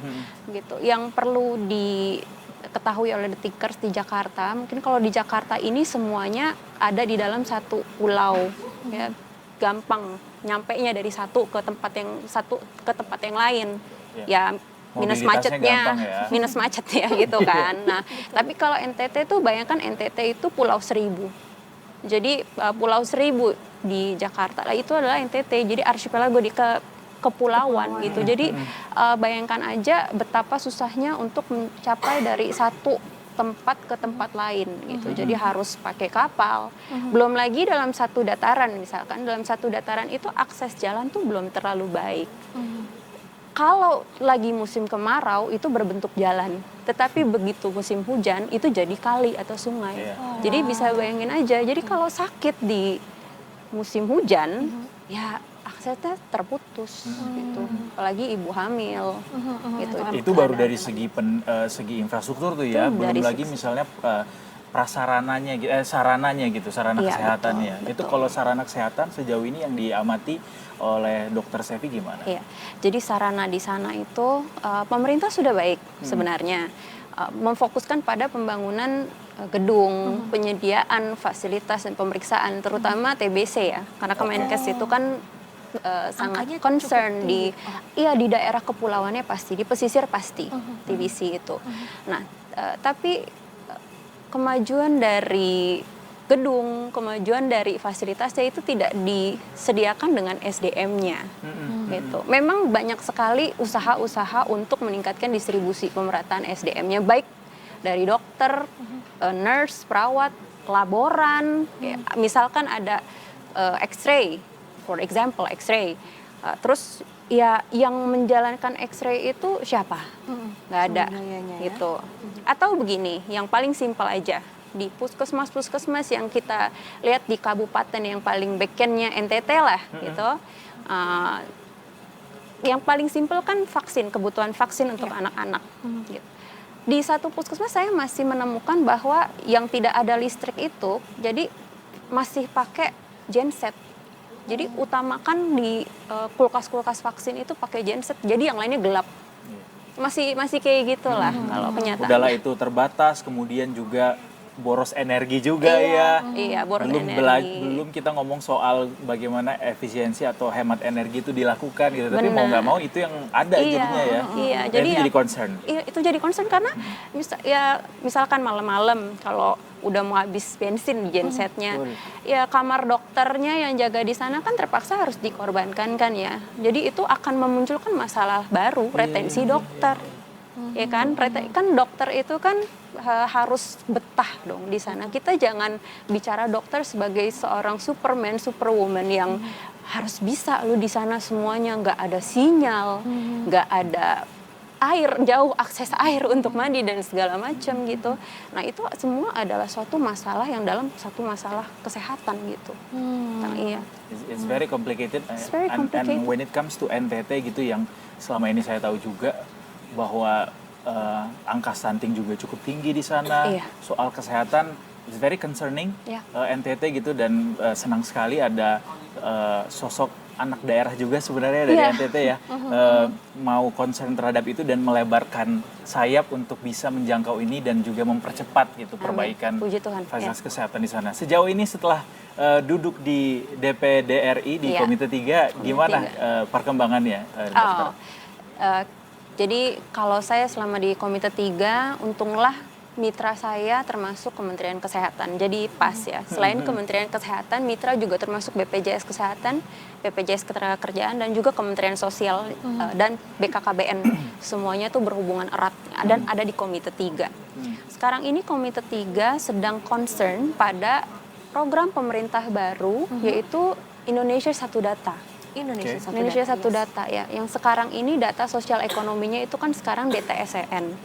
Nah, kenapa penting sekali menurut saya? Yang tadi nyambung dengan apa yang saya katakan di awal, bahwa poverty di NTT itu sangat berhubungan dengan tingkat kesehatan masyarakat.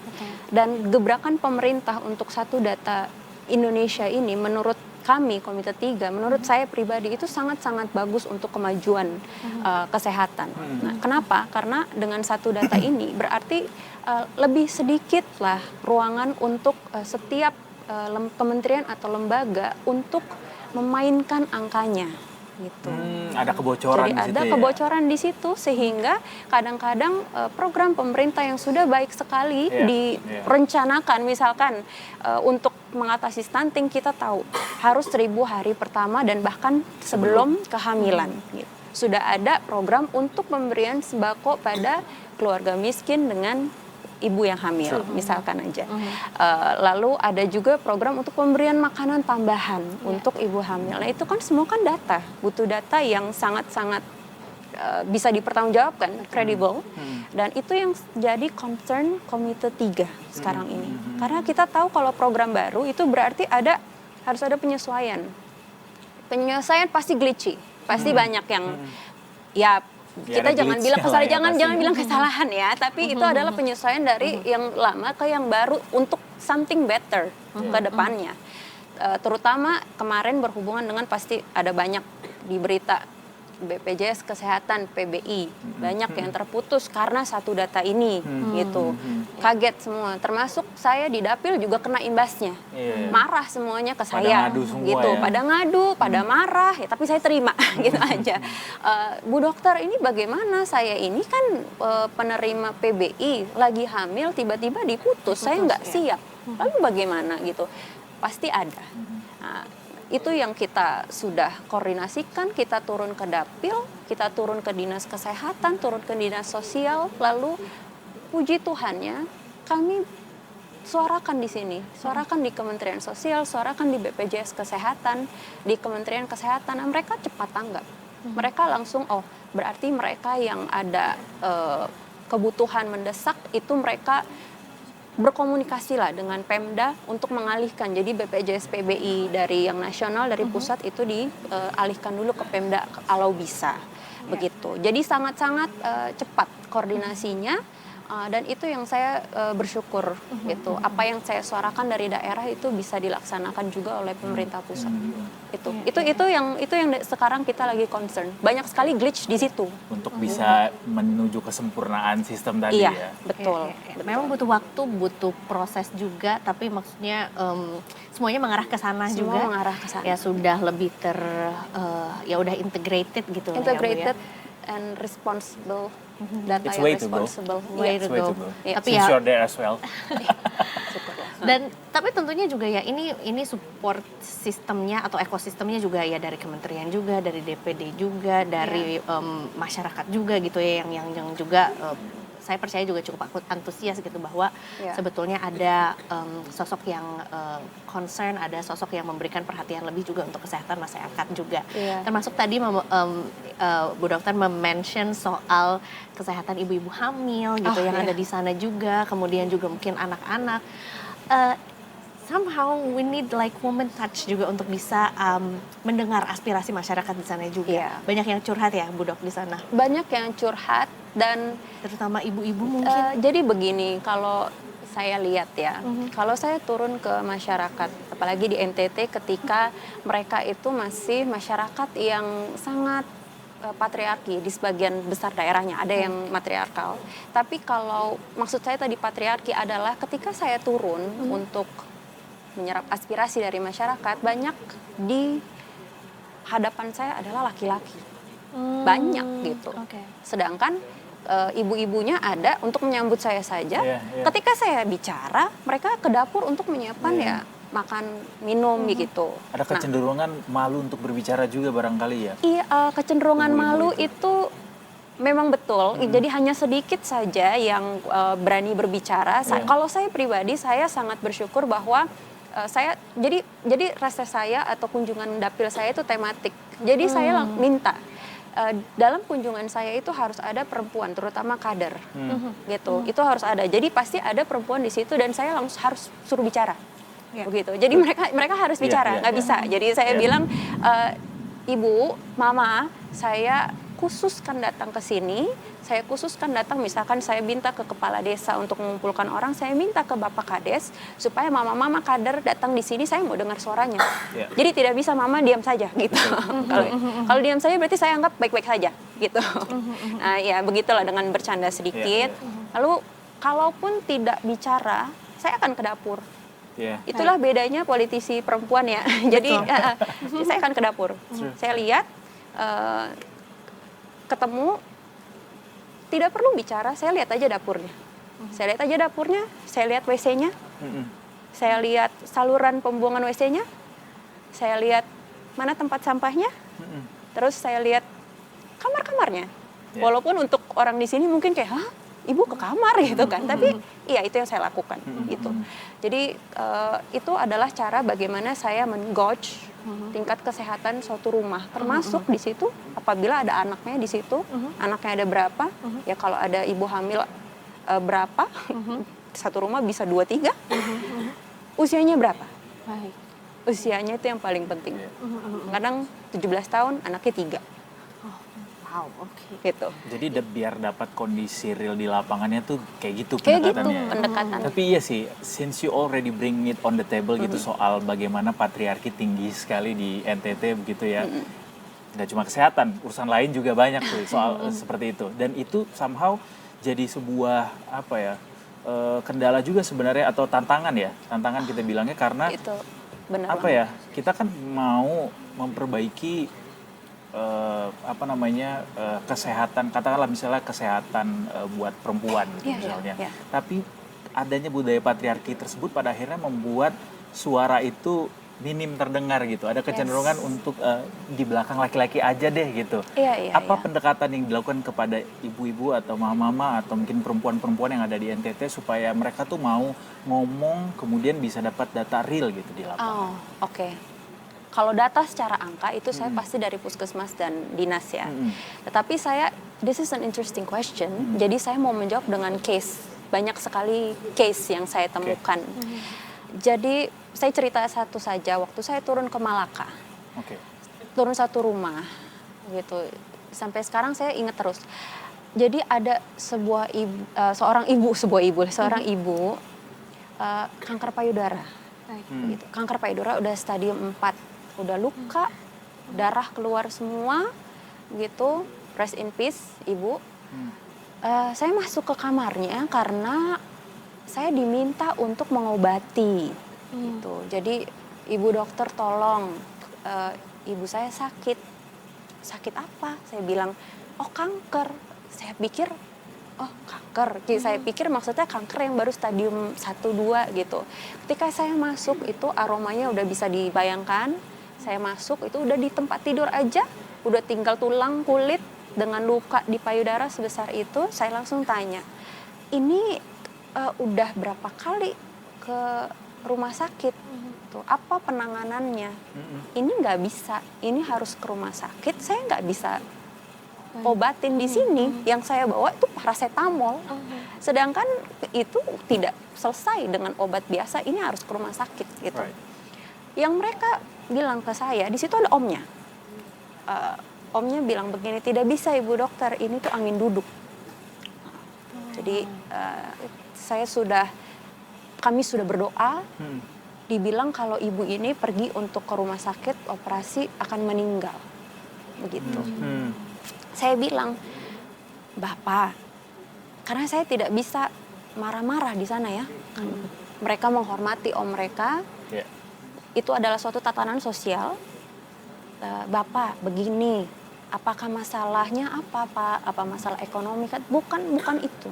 Tetapi adalah kepercayaan masyarakat dan penghormatan mereka kepada omnya yang bilang tidak bisa dioperasi karena ada suatu angin duduk lah, ada kejahatan yang ada di rumah itu akan meninggal kalau dibawa keluar operasi. gitu ya.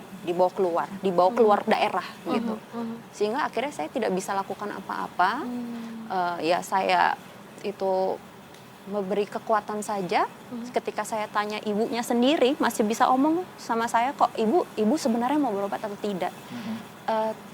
Biar sudah dokter, apa yang diomongin keluarga saya itu sudah begitu. Jadi itu termasuk tantangan itu satu dan itu bukan satu. Iya. Saya itu bukan satu loh. Banyak. Itu kanker payudara, ada juga yang ibu diabetes, bolong punggungnya sama. True.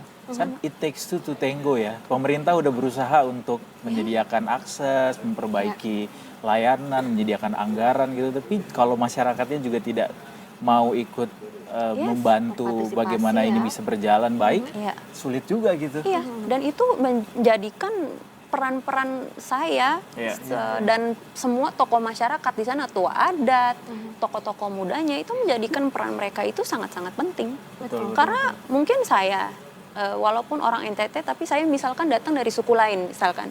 Saya datang di suatu suku yang lain. Mereka ada orang yang mereka dengarkan. Nah, saya cuma bisa komunikasi sama orang tua adat itu supaya memberi tahu kepada keluarganya nanti lain kali kalau ada yang kayak gini jangan ya. Gitu. It takes time. Itu masih jadi salah satu yang Itu masih diperjuangkan ya. Salah satu yang diperjuangkan health literacy. Health literacy. Iya.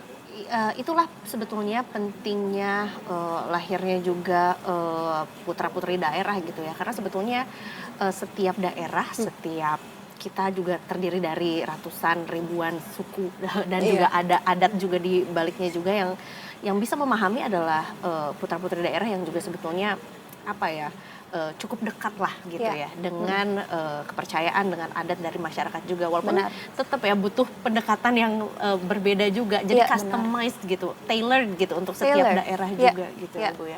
Harus cari orang yang didengar mereka. Termasuk ini Bu. Setelah melebarkan sayap dari dunia kedokteran sekarang ke dunia politik juga sebetulnya harapan sih sebetulnya pasti juga punya harapan yang baik gitu untuk masyarakat Indonesia secara general, tapi mungkin kalau boleh diceritakan kembali sama Detikers, apa Bu harapan terbesar untuk masyarakat NTT, apa yang Ibu cita-citakan juga yang mungkin sebetulnya juga ini didengar gitu ya dari masyarakat yang juga disampaikan ke Ibu dokter juga. Kalau saya sebagai anggota DPD ya, itu pasti seperti tadi dibilang banyak harapan, keinginan saya dan itu tercermin dari program saya. Jadi harapan saya yang paling besar sebenarnya adalah NTT itu keluar dari poverty, kayak kemiskinan gitu. Itu adalah sumber segala masalah, sehingga apa yang saya lakukan itu berkutat di situ bagaimana cara mereka mengeluarkan diri dari poverty itu. Jadi kita harus lihat kemiskinan yang disebabkan apa kemiskinan di NTT itu gitu. Tidak bisa dilihat walaupun saya dokter ya, tidak bisa dilihat melulu hanya dari satu sisi kesehatan aja. Salah satu yang terbesarnya adalah mengapa mereka health literacy-nya rendah ya karena mereka miskin. Misalkan tidak bisa sekolah, tidak punya akses untuk mereka yang bisa memberikan sebuah pendidikan kesehatan gitu. Nah, jadi kita lihat apa sih konstruk masyarakat NTT secara keseluruhan. Misalkan mereka sebagian besar ya petani, nelayan, buruh. Nah, itulah yang kita perbaiki dulu. Misalkan petani itu banyak sekali kemiskinan, menyumbang angka kemiskinan. Nah, padahal sebagian besar mata pencaharian ya petani di sana. Nah, yang saya lakukan, yang saya program ini adalah memotivasi agar petani-petani itu ada regenerasinya. Jadi petani saya mungkin jauh ya. Saya banyak dikritik juga sama orang. ibu nih dokter, ibu urus aja bagaimana cara meningkatkan gaji SDM kesehatan gitu, tapi nggak bisa. Yang saya inginkan adalah bagaimana NTT itu keluar dari kemiskinan. Termasuk yang program saya yang saya lakukan itu adalah bimbingan anak-anak PKL. Jadi saya menyediakan anak PKL pertanian di kebun saya. Jadi saya ada kebun di Nusa Tenggara Timur di dekat Labuan Bajo lah. 30 menit dari Labuan Bajo. Di situ saya menyediakan suatu ekosistem di mana saya membina petani supaya petani itu bisa percaya diri bahwa menjadi petani itu bisa memberikan keuntungan bagi mereka. Jadi mereka jangan lari keluar, mereka jangan melulu orientasi jadi pegawai, mereka jangan lari ke luar daerah, tetapi memanfaatkan SDA yang ada di NTT. Nah itu harapan saya yang pertama, mereka bisa keluar dari kemiskinan. Yang kedua adalah saya mengharapkan supaya pemerintah itu bisa mendukung semua sumber daya manusia kesehatan yang sudah berjuang selama ini, seperti misalkan mereka yang ada di bidan-bidan desa, mereka yang tenaga atau staf desa, itu mereka bisa diperhatikan juga oleh pemerintah, jangan dipersulit administrasinya, sehingga mereka bisa mendapatkan apa yang hak seperti mereka yang mau menjadi P3K atau PNS, itu yang mereka inginkan, suatu taraf kehidupan yang lebih baik, begitu. Nah itu saya harapkan supaya pemerintah bisa memperhatikan mereka, karena tidak ada gunanya memikirkan distribusi tenaga kesehatan, tetapi mereka yang sudah tinggal di situ, sudah bekerja lama, sudah mengabdi lama dan akan terus di situ, malah tidak diperhatikan oleh pemerintah, begitu. Jadi mungkin itu aja yang dua paling besarnya ya. Pendekatan yang dilakukan ya. Iya. Ya pada akhirnya kita paham gitu bahwa memang sebegitu pentingnya lah ada perwakilan perempuan di daerah tuh untuk bisa menjembatani begitu ya apa yang diresahkan oleh masyarakat, kemudian apa yang disiapkan oleh pemerintah juga gitu. Dan it's really good to know ada perempuan dari daerah mau peduli kembali ke daerahnya walaupun udah mungkin enak gitu jadi dokter gitu ya, tapi tetap mau challenge diri untuk bisa getting stronger, bigger untuk bantu daerahnya juga gitu. Dan itulah kenapa juga Detikom hari ini memberikan penghargaan apresiasi untuk Dr. Stefi sebagai perempuan peduli layanan akses kesehatan masyarakat daerah. Yang hari ini juga dengan spesial episode kali ini Detikers kita berikan penghargaan tersebut yang akan disampaikan langsung oleh Direktur Bisnis Detikom Ibu Agustina Sembiring. Kita boleh berdiri? Baik. Dr. Stefi. Dan kita panggilkan Ibu Agustina Sembiring selaku Direktur Bisnis Detikom. Kami persilakan Ibu. Terima kasih Dr. Stefi sudah menginspirasi perempuan-perempuan Indonesia ya. Semoga kedepannya juga makin banyak perempuan Indonesia yang tergerak demi Indonesia. Di sini Detikom mempersembahkan Sekar Agni untuk negeri, sehingga kedepannya kita bisa lebih menginspirasi gitu ya, lebih banyak lagi gitu. Ya, amin. Terima kasih banyak. Terima kasih sekali lagi. Ya, seperti yang tadi sudah kita dengarkan juga ya, bagaimana semangat dari Dr. Stefi untuk ya tidak lelah gitu ya, karena sepertinya menambah lagi 24 jam Terima kasih untuk masyarakat NTT. Oh iya. Semoga jadi ini ya, jadi tambahan.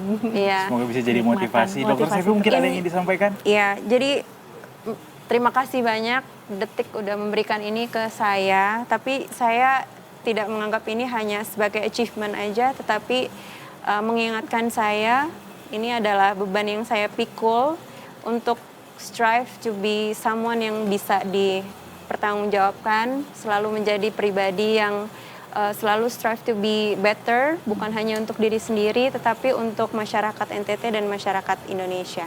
Gitu. Ya. Terima kasih banyak. Terima kasih. Terima kasih dan juga titip salam sama teman-teman di NTT ya. Untuk mama-mama di sana yang tadi kita dengarkan juga ceritanya, dan tentunya ini juga mudah-mudahan juga bisa spread gitu ya, semangat yang sama gitu ya, semangat yang sama dari Ibu Stefi juga, Ibu Dr. Stefi juga, yang mudah-mudahan juga bisa memberikan inspirasi untuk masyarakat di seluruh Indonesia bahwa sebetulnya ini nih yang paling penting dari Sekar Agni juga, perempuan tuh sekarang gak cuma berdaya tapi juga bisa melebarkan sayapnya gitu ya, sesuai dengan passionnya, tapi tentunya juga nggak lupa untuk mengabdi sama Indonesia. Terbaik. Itu dia Sekarang Negeri Detikcom hari ini Detikers. Kita bertemu lagi di kesempatan lainnya. Saya Eduardo Simarangkir pamit. Saya Eiza Malvira pamit. Kita ketemu lagi di lain kesempatan. Selamat sore. Selamat sore, terima kasih. Selamat dokter.